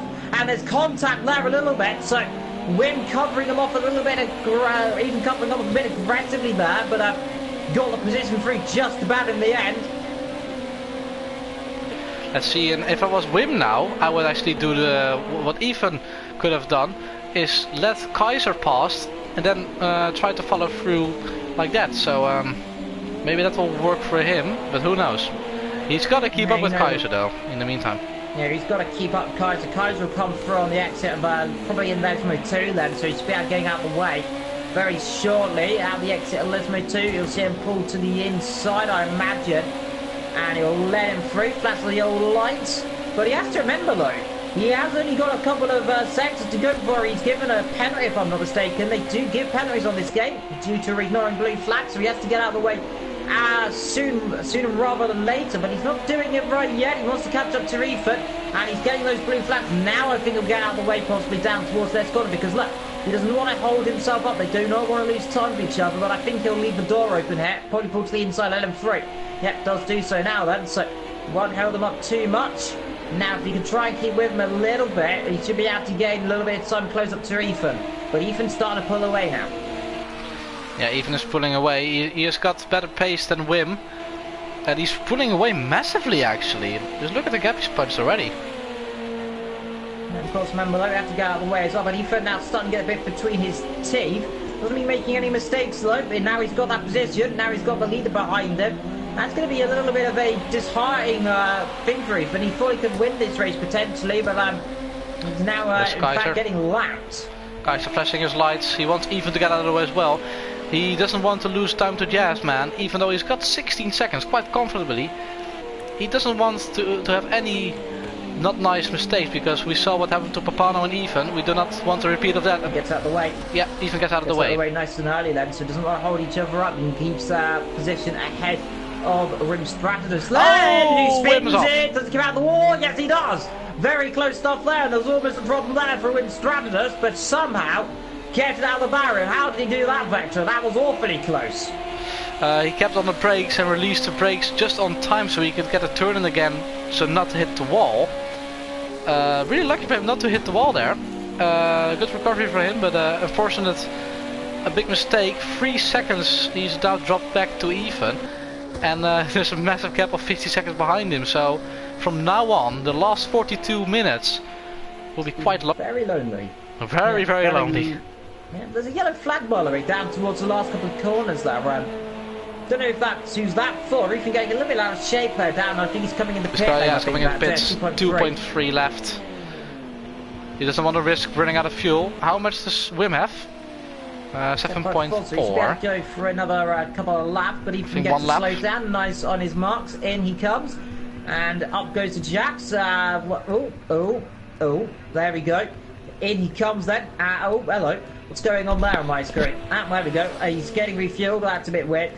Nonetheless, they seem to be doing some Houdini job there. Let's go to the leader. There we go. Let's not look what I'm seeing right now. There's the closer leading this race. 16 seconds. Gap closing down to Jazzman a little bit right now. He's got a bit between his teeth. Gap will open up, I imagine, now as no traffic has Kaiser got ahead of him, because that'll cost him about 3 seconds in the end, actually. So, dropped a little bit. Dolzy going quite well. He's a little bit quicker right now than his teammate. He's the quickest driver on that last lap. From Stratus as well, off that spin drop down a little bit. 11 runners in this race. Dennis also kind of in no man's land, 7 seconds in front of Bax. Bax is even more in no man's land, 7 seconds behind Dennis. And 32 seconds in front of Wim. There's a massive gap between P5 and 6 and Wim. Oh dear, look at the gaps. He's got a huge gap ahead and huge gap behind. He is in the definition of no man land right now. But remember, you'll have Ethan to have company in a little while.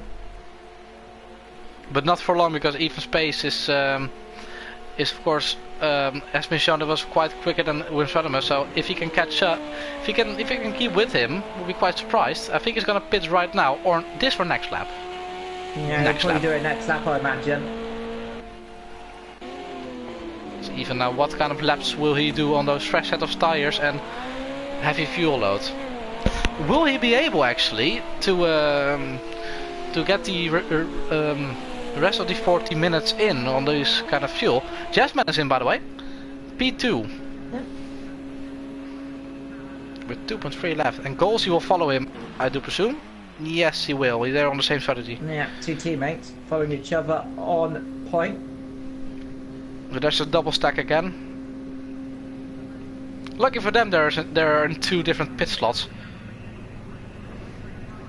Oh, they've run into each other. Golsey's overshot his pit box there, Vector, on my screen. Did he not? Not on my screen. A little bit there, ran into the back of it. Oh. But he's backed it up. The syncing is working great. Yeah. On my screen, everything went well. Dennis goes through. Oh my god, it's good. All the pit crews have just fallen over. Nonetheless, though, back is currently P3. Had a few pit stop issues right now when I commentate. Had one in GD Sport where they didn't put all the tyres. On Golsey in the pit lane a little bit longer, of course, because he's taking a bit more fuel. Yeah, and he came into the pits later as well. He was 11 seconds behind his teammate.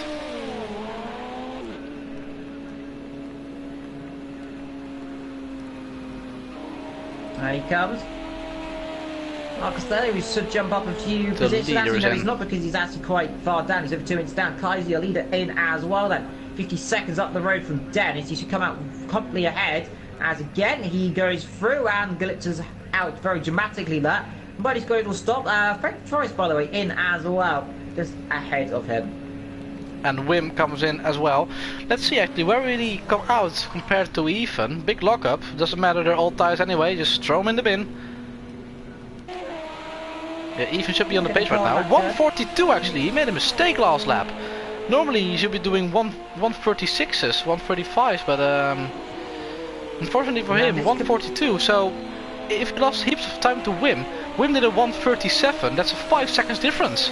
So yeah, that could put him ahead. He's it got could put him behind traffic there. That is of that might be of map potentially. Hard to say who it is just ahead of them. But I don't think Ethan will get the position though. But Wim needs to go now if he wants the position back. The man, one of the pit crews is not really holding the tire at all. But anyway, yeah, Ethan will get the position off of Wim by heaps of time though. Okay, that was a bit anticlimactic. So, oh, what is going on there? That is not good.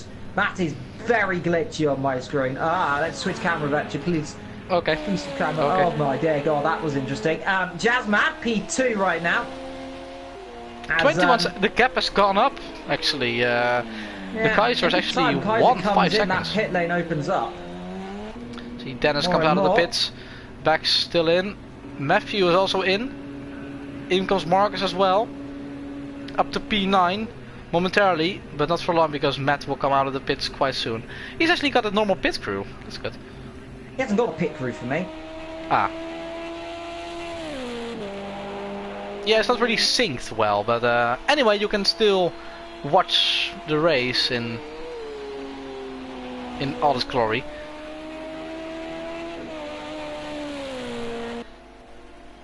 See, so Kaiser now a 22-second lead over Jazzman. And Golsey 10 seconds behind Jazzman respectively. And then behind them is Dennis, another 10 seconds behind. Bex 23 seconds behind. Bex is 22 seconds behind Dennis. And Jamie is 14 seconds behind that. So the gaps in the midfield are still massive. Hopefully they'll come down. Maybe even can catch up to Jamie. Who knows? Maybe. You never know. Jamie still got the pit though. Another pit stop in due course. That is the leader, I think, coming to Could lap. be the leader? No, it was not the leader. It was Dennis then. Matthew? Dennis? Dennis. Yeah, Dennis. No, that was Matthew. Yeah, definitely Matthew. We're getting confused. Everything's confusing today. This is the confusing race. Every car has a very similar livery and it does confuse me sometimes. Either way, like Matthew just behind the car as well. Everything's going quite smoothly right now. No real drama currently, apart from on my screen where everything's exploding. But nonetheless, Kaiser leads 21 seconds, 34 minutes to go. Matthew in the Mexican car, wearing a sombrero and doing a Mexican dance. Mexican things. Doing Mexican things. Remember the course, Mexico, great place. Oh, he's actually gone up completely. He's doing the Mexico dance. Mexico grass. That's what he's doing right now. And good place, Mexico. Do recommend going, seeing every country, by the way, around the world. So it's good. Great temples there. Great Maya temples. Yeah. Great food as well. They make decent cars as well, surprisingly. Oh yeah, they've made a sports car once. Yeah, they did make a sports car once. It was very good. As Jam is upside down nearly on my screen. He's really not having a good day. There we go. As now his pit crew spawning. From Stratos is somewhere down the strip. There he is, doing a good job right now in the almost McLaren-esque livery. The orange McLaren. Beautiful livery, I do love it. But down into the brakes, chucking into the first corner. The Variante Diretto Filio. 33 minutes to go, and the race starting to cool down. Veteran, not a lot of action going on. No, unfortunately not. I did expect a bit more action in this race, unfortunately. But of course, that's the risk you take with really long races. It can always go one of either two ways, or it can be really exciting with a lot of action, or it can, you know, it not really be. But anyway, still we've seen a lot of action at the beginning part of the race. Still half an hour to go. Still a lot that can happen. We saw, of course, also in the Radical Championship that the leader made a mistake of closing stage in the race. So, not cursing anything, but never leave anything out of the equation. Anything can still happen, and it usually does. Not always, but usually. There's always a possibility for those small mistakes to kick in, especially when you come to the latter stage of these races. They've been going for over 1 hour and 28 minutes. Give or take, almost 1 hour 30. So they're pushing on pretty hard, and they've got to be running low on that attrition vector, haven't they? Yeah, fatigue will play a role in the close stage of the race, of course. They've been racing for 1.5 hours. That's well over the... Oh, there, then Kaiser. Just want to say it. Fatigue will play a role. He actually went under the grass. A sudden jerk to the left. Maybe he had to scratch somewhere and the steering wheel went to the left. Could be. Anyway, not what he Yeah. wants, because that could have been a massive accident, but Ericsson-esque. Let's hope that everything will go well for him. That Yeah, we doesn't don't want to happen. see Ericsson flying again. That was a crash that will always be in my memory for such a spectacular crash for all the wrong reasons, of course. Luckily, no one was injured in that crash, though, eventually, wasn't there? Yeah, the marshals there as well. They were not really in the right position. Oh, someone's got actually off. Oh, that's... Is it... That might be Kaiser's disconnected! Kaiser's out! Out of the race, my goodness! And that is going to be a massive dent there. What has happened? For your race leader, he is out on the Italian Grand Prix. There's another car spun. There was another car that was off, but it's actually the leader. The leader of the race is disconnected. Was it Dennis that's gone off? No, it was not. Might have been, must have been his teammate then disconnecting or something. But What was has that? happened there? And I've disconnected. Oh no, the leader of the race, Kaiser. He had a 22-second lead, and now Jasmine is the leader. Oh my goodness me. What has happened? I think Kaiser has killed me. He has taken me downtown. That's not gone well. Let's try and get back in if we can then. But that is a very big disaster indeed. So now the two yellow cars, the two teammates, Jasmine and Golsey, are in P1 and P2, 9 seconds between them. Dennis is 12 seconds behind them. And I said it, anything can still happen. Do not leave anything out of the equation. Even connection might still play an issue, and unfortunately it does.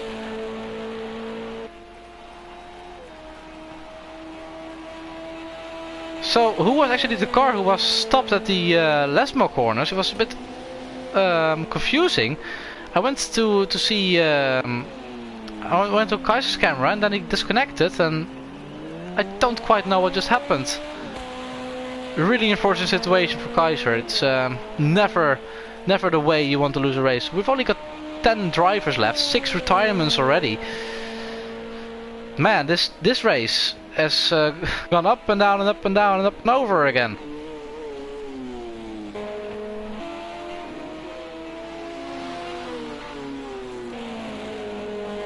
You can excuse me for 1 second. I'm gonna get something to drink, because I have to keep my throat a bit moisty, otherwise I will dry out and will not be very nice for me. So I'll be back in about 10 seconds time, and I'll be back to give you some more commentary.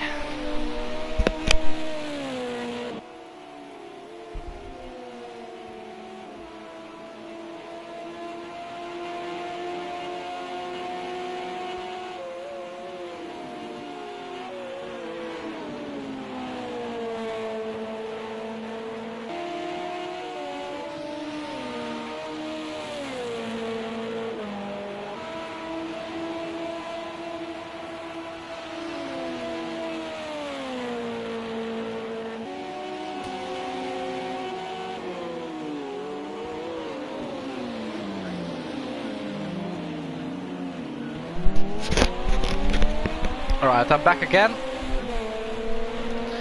Nothing has happened. I do think Jasmine is now coming up behind Marcus to lap him. Evil, are you still here, or have you also disconnected from the party? Oh, right on cue, we disconnected from the party. That's a big shame. His internet has been having issues. Oh, I was just talking about you. Marcus has made a small mistake, and the leader got through. Without any issues? Without any issues. Can't get back into the lobby, unfortunately, so that is a real shame there. It's a real big shame indeed. Yeah, your internet. Crashed, so I think that was a disconnection there, a proper disconnection from the lobby. Yeah, the lobby is still up and running. We've still got 10 runners, but Kaiser, such a disappointing turn of events for him. He's been leading from the start of the race to like a half an hour to go. 1.5 hours practically for nothing. That's just, I really feel for him. That you don't want to lose a race like that. That was just a really stupid situation. You've got to feel sorry, don't you? Yeah, it's the hardest thing you can possibly do. Especially when you're doing such a good job like he was. He was leading the race comfortably by about 20 seconds. But that's racing, unfortunately that happened, and yeah, you've got to feel sorry for him. Yeah, I do feel sorry for him. Luckily, I never had the experience of disconnecting from the lead. Maybe because I'm actually never actually in the lead, but that's not the point. But anyway, disconnecting from a race is never fun, and especially if you just put so much effort in practicing, so much effort in trying to get the best out of the car, perfect setup, and optimize the car from the track, and then doing such a good job, and then disconnecting. Yeah, that's just such a sour feeling. People in the chat, Kai's also in the chat saying no, disconnected. Yeah, it's... Yeah, Papano also in the chat. He's also gutted for Kaiser, and a lot of disappointing faces.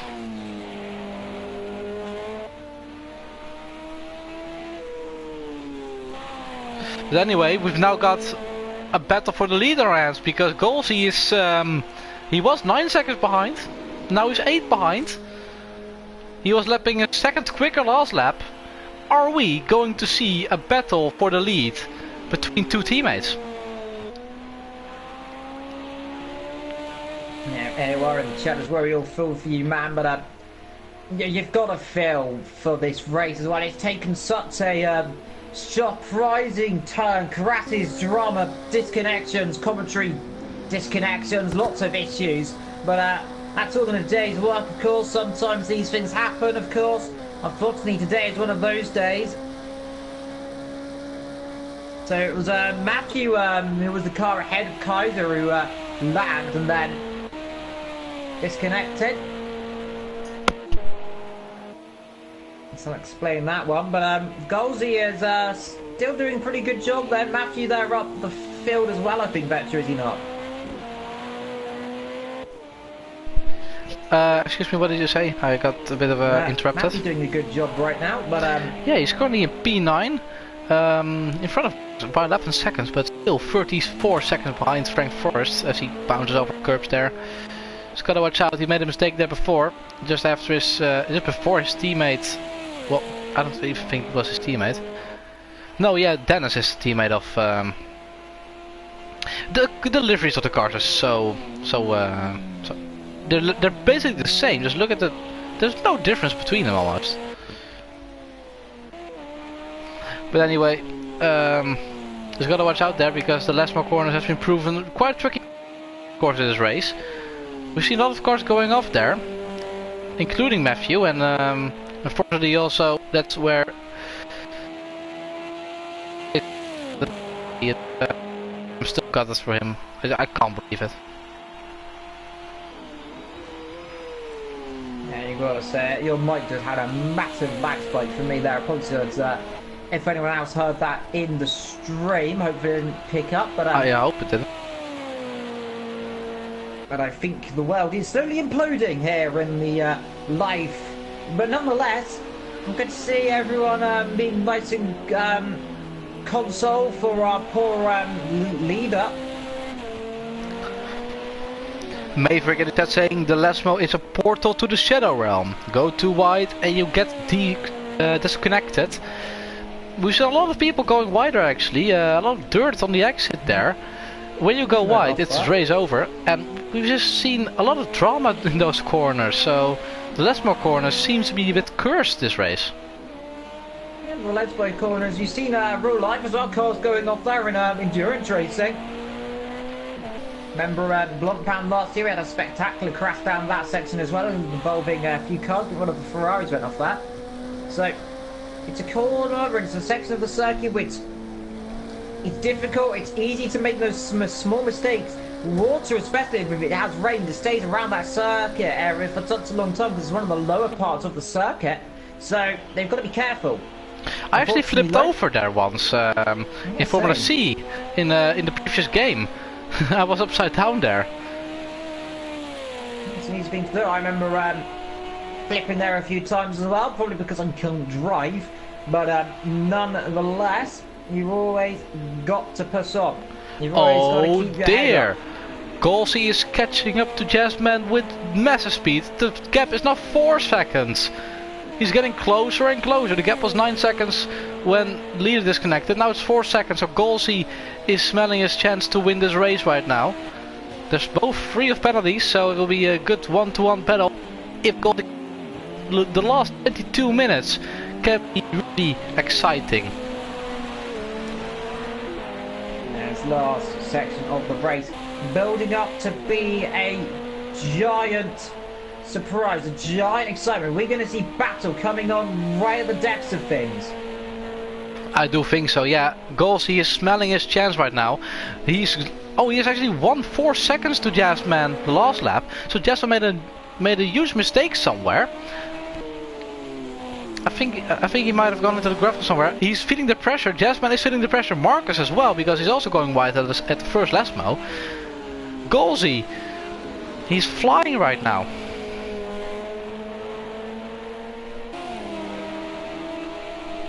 Both the teammates are closing in on each other for P1 and P2. He wants Marcus to get out of the way. The battle is heating up. Golsey wants that position. Golsey wants to get past his teammate and win this race. Who's it gonna be? Marcus might still play a role in this. Golsey wants to get him out of the way as soon as possible. Marcus is not racing anyone.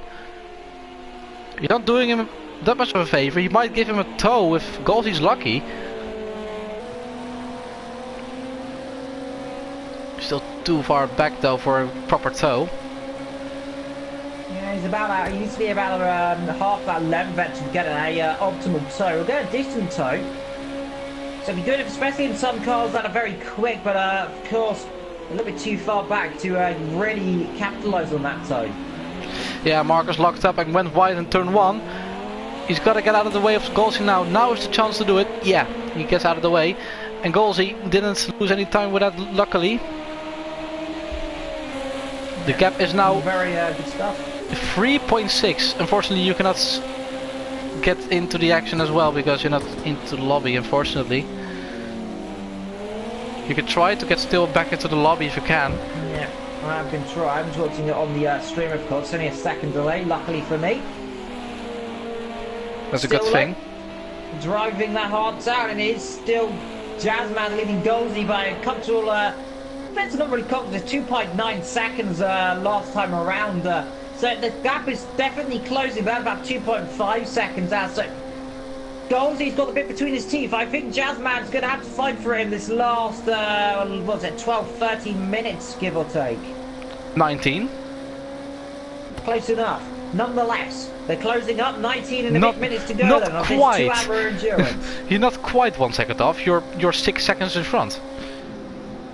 Yeah, 6 minutes in front, more or less. But 6 minutes. Oh yeah, 6 minutes, of course. 6 minutes ahead. Always looking into the future. I am, and I can tell you one thing: this race is only going to get more fireworks in it. Lap 61 now for Jazzman. Can you imagine driving 61 laps around the circuit? It must be so tiring. Fatigue is still playing a role. I keep saying it. One small slip up and it's bye-bye victory, but that's not what Jazzman's got on his mind right now. All that he's got on his mind right now is trying to punch a gap to Golsey, but it's not happening because Golsey is going quicker than him. He's going 1 point. Let's see, yeah, about 9/10, 1.5 seconds quicker almost. Last lap. So Golsey is definitely flying, and Jazzman is under pressure right now. He is flying around this circuit with a rate of knots. Absolutely incredible pace right now for Golsey. Jazzman's going to have to try and find something. Yeah, he's gotta get something out of the big hat if he wants to win this race, because what he's doing right now, it's not working for him. They're both on the same strategy. 17, let's say 18 minutes to go. 36 liters in the tank. 38 liters in the tank for Golsey. I'm pretty sure they will make it. Don't quote me on that. I do not know anything about the fuel consumption on these cars, but I do think they're both free of pit stops still. So Jazzman's got a bit less fuel. Yeah, they should be able to go to the end. See Golsey not really getting closer this lap.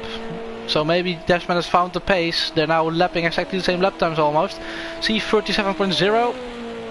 and 36.9 for Golsey. So Golsey did win a 10th, but not really significant. You could say that's quite the same, only 1/10 difference. Dennis is not catching up though, 13 seconds, currently in P3. Even now also in no man's land, 20 seconds behind Pax and 16 in front of Wim. Oh, we lost someone else. We've lost, yeah, we had 10, now we have 9, so we lost someone, but Marcus? I think it's Marcus, we lost Marcus, so he's also left the session. 9, well, not left the session, but he's out of the race, retired. He made it far though. 16 minutes to go in this race. Yep, 16 minutes, but he's 16 minutes off of where he's wanting to be. Then of course, unfortunately, mistakes and accidents happen in these endurance races, and that's the whole point of it. A battle of nutrition and seeing who can make it to the end.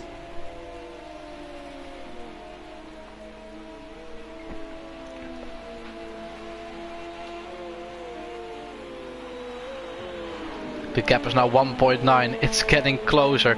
I think we're up for a great climax with this race. I hope I don't curse it.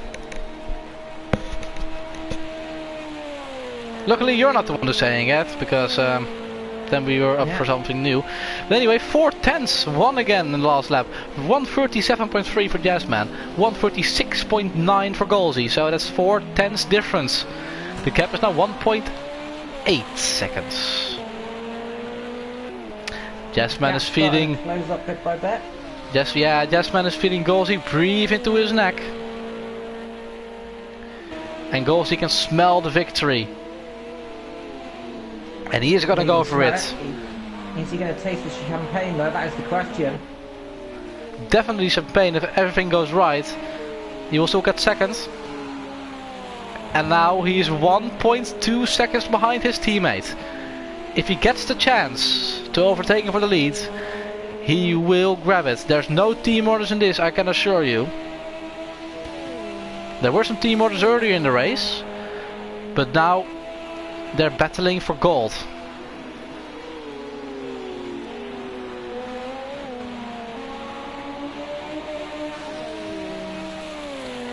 One second is the gap now. 9/10. It's getting closer. Jazzman is really feeling the pressure right now. He can see Golsey in his rear wing mirrors. Rear view mirrors, I mean, of course. Batcher, right? These drivers are going to be working at their hardest. They've got to make sure they do not make any mistakes now. It's very likely that Golsey will take the lead at some point, but the question is, how hard does Jazzman fight it? Because they know they've got this victory almost certainly in the bag for the pair of them. So they do not want to make mistakes right now, Batcher. If they do, it's going to be absolutely costly. Definitely, it's a bit of an interesting situation indeed. They do not want to battle too hard, just like you said, because if they make a mistake, they might actually still lose this one too. So, yeah, but of course, individually they both want to win. So I don't think they're thinking about that at this moment. They will of course battle with a lot of precision, a lot of respect for each other, because of course the team effort as well.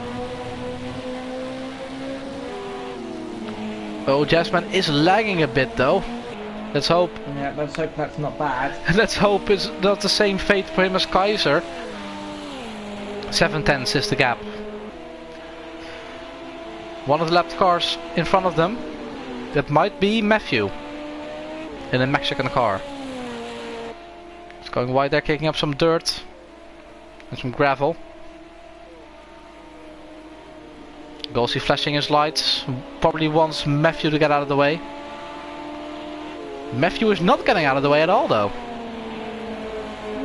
It might hinder Jazzman. So hindering the leader slightly, might get told off for that of course. Drivers are obliged to get out of the way, but they have to make sure they get out of the way within at least 3 sections. so they've got to be careful. Ooh, he's late on the brakes at Matthew. He was meant to get out of the way because this is compromising Jasmine here. The gap is now 5/10. They do not want to meddle in their affairs. Matthew does get out of the way.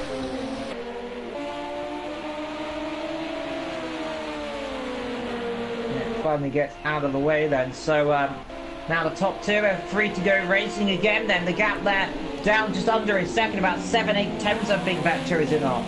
It's 3 tenths actually, 4 tenths.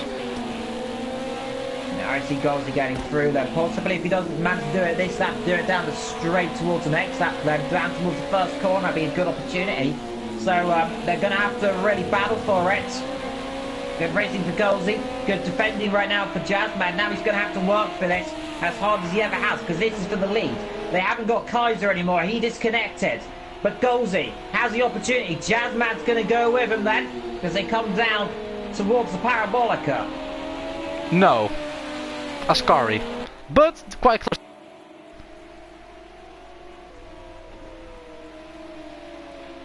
They come down towards Parabolica then, so Golsey just right behind his teammate, and these two drivers know right now, surely they've got the victory in the bag, and this is the situation Vector. It slips him down towards turn number 1, and surely Golsey has the opportunity to get past his teammate Vector. Not quite though, he's getting closer and closer and closer. In the slipstream, Jasmine makes a small mistake there. Bit of a lockup. Identical lines through there. Golsey did win a bit of time to Gasman though. Gap is now 4 tenths. It's going down. 3.390.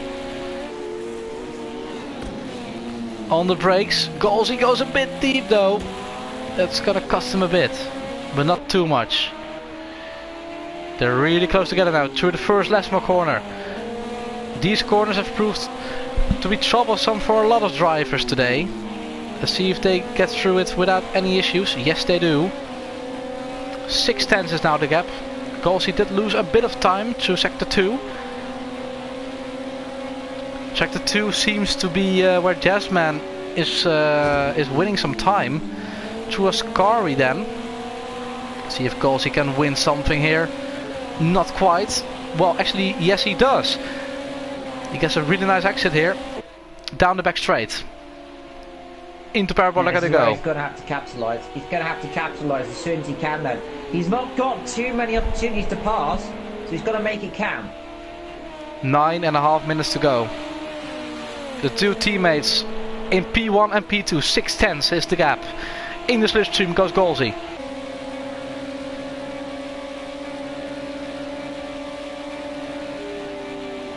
Getting closer and closer and closer.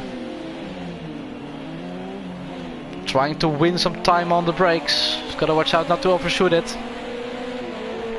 Easy to do with these cars without ABS. Yeah, the gap closing all the time right now between the two very closely matched teammates. It's coming down towards second chicane then. So, Golsey, Jazzman. Jazzman, Golsey. They're separated by 5 tenths. 9 drivers in this race. Jazzman leads Golsey. Dennis, Bax, Ethan, Wim Stratford, Jam, Frank Forrest and Matt down the back. Remarkable to see we've still got 9 drivers in this race, despite all the gaps and drama you've seen. 9 of them are out, 9 of them are still here. That's good stuff to see. Just as Mark would say 7-8 of them out at least. But Jazzman and Golsey are getting closer and closer. This is the battle for the lead here in Monza with 8 minutes and 10 seconds to go. Who are we going to see win today? That is the question. Jazzman's closing again and pulling a gap, and Golsey keeping with him. So it looks to me that Golsey's kind of got into that Goldilocks zone where he can't close, he can't pull back. So I think right now, at least for the next couple of laps, unless of course Jazzman makes that mistake, Vector, that he's kind of comfortable right now. Well, you say that he's comfortable, but I don't think Jazzman is comfortable at all, because he can feel the pressure of his teammate building. Still half a second behind him. On the brakes, oh, a bit of a lock up there. He's really nervous into going into red video. Bit of a lock up there. Didn't overshoot anything though, so lucky to get away with that. 6/10 is now the gap into curve corner to go. They're now both in full focus mode. Look at the lap times. Jasmine and Golsey lapping almost identically to each other. 36.6 versus 36.7, so... oh, the gap is 3/10. He's right up his chuff right now into the first Lesmo. Yeah, made a small mistake, Vector, into the second chicane. Got a bit too much on the cover, looked like, lost the rear end. That cost him a bit more time. They're a second a lap quicker than Denison backs behind. Incredible pace from the pair of them. They're just gonna go quicker and quicker right now. And surely they can win this fairly comfortably. They've got 15 litres left for Jazzman right now, so he's got a couple enough to finish this race. I think Golsey should have around about 15, 16 as well. 18, so a bit more. Will not matter that much. 6 minutes and 20 seconds to go in this session. Jasmine still in the lead. Golsey, though, is not giving up. They're coming up to Lapram Stratus, I think that is actually just ahead of them there. It's coming across the line. So he's the next car Golsey ahead of this route. In the slipstream. So they're going to be careful of Wim Vetra, don't they? He's just ahead of these guys, because that'll really pay a dividend into this battle if they catch him. Oh, not quite close enough yet, so he can cause any disruptions. We're now on board with Golsey. The gap is closing into the second Rettifilio. Braking under the bridge. The shadow is the braking marker. Oh, just make a mistake, and Golsey on the outside. Golsey on the outside into Lesmo 1. Is he gonna make it stick? He is still on the outside. He's still there, but he's not gonna make it. He's gonna try to focus on the exit, try to get a good run through Ascari, who's right behind him. If he can get a good slipstream here, he might actually try down the inside. Jasmine covered off the inside, but Golsey finds a space and he gets alongside his teammate. But he backs out of it. Yeah, Jasmine smart thing to do. Going a bit wide there. Compromises exit again. And Golsey will get a good run now through the Parabolica.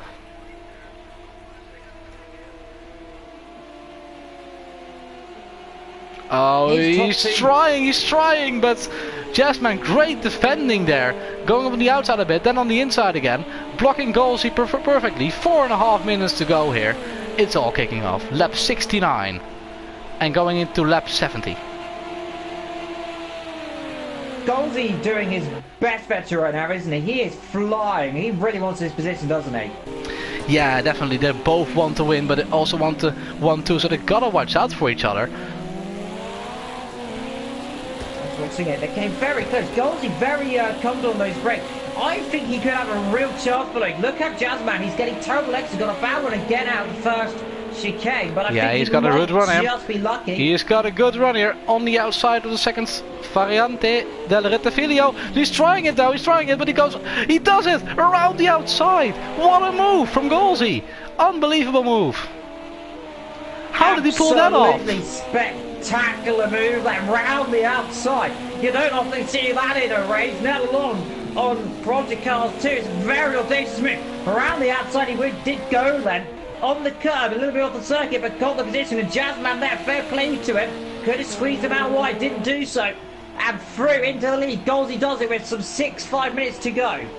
Wow, what a move from Golsey. I thought for sure he was going off the track or hit the bump of the curb.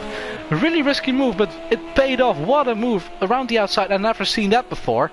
But he got a bad exit. He got a bad run through Ascari, and Jasmine's gonna come back to him around the outside. He's trying on the Parabolica on the outside. He's keeping it. He's still there.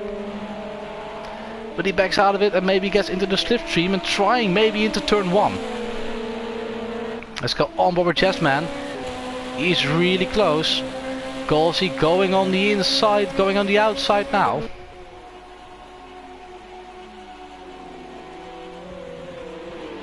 Yeah, he tries it though, but he backs out of it, and Golsey still in the lead. 2.5 minutes to go. getting close to these top two. They want to be careful about to don't throw each other off the road. Luckily, they've got almost a mini gap, is it not, down to the cars behind? It's a huge gap nonetheless. 14 seconds, so not... Well, it's gonna be enough if they don't make any mistakes, though. Jasmine is falling back now, though. And that's... what's it called? Yeah, Wim indeed in front of Golsey now. He wants Wim to get out of the way and not hold him up. But of course Wim will know these are the leaders, they're not battling them. And Jasmine has fallen back dramatically. 2.5 seconds he's dropped back now. But Golsey, yeah, might be. Oh no, he's fuel saving. Look at his fuel, 6.4. Maybe he'll not make it, so maybe he's fuel saving. He wants to make sure he's gonna make it. Golsey's got 10 liters left. Ethan actually makes another pit stop at the end, otherwise he won't make it. 2.8 left for him. Just Jasmine has some trouble with his fuel. That's always a possibility then. Still, I think 9 runners in this race. So they're all still putting, they're all still flying. 3 litres a lap, by the way, for, we've been reported as Kaiser in the chat, but there are 3 litres a lap.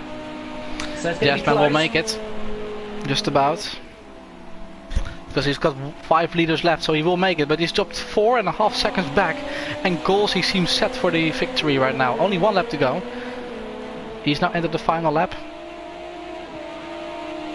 So all but done then. And Golsey then is passing a lap card just behind. That is of Wim. Must be, yeah, Wim Stratus then, getting out of the way. I thought he could have paid dividend in this battle. Didn't do so in the end, so a little bit too far back. But what a race for Golsey. Took the lead, read it mattered right at the death of it. And he's on all course to win victory here today. He's coming through Lesmo 1, coming through down into Lesmo 2 now then. He took the lead just 4-3 laps ago. And he's pulled away. He's done what he needed to do. He comes down then towards Ascari then, under the bridge. Down he comes then into the chicane. Into the left. And then to the right, into the quick left he goes then. And then he has just a straight down towards the Parabolica. Golsey then comes down to the last corner in just a few moments time then. His teammate pushed him hard, but couldn't do it in the end. Still though, through the last corner, Golsey comes then. It was race day for the team. They thought they couldn't win it when they saw Kaiser.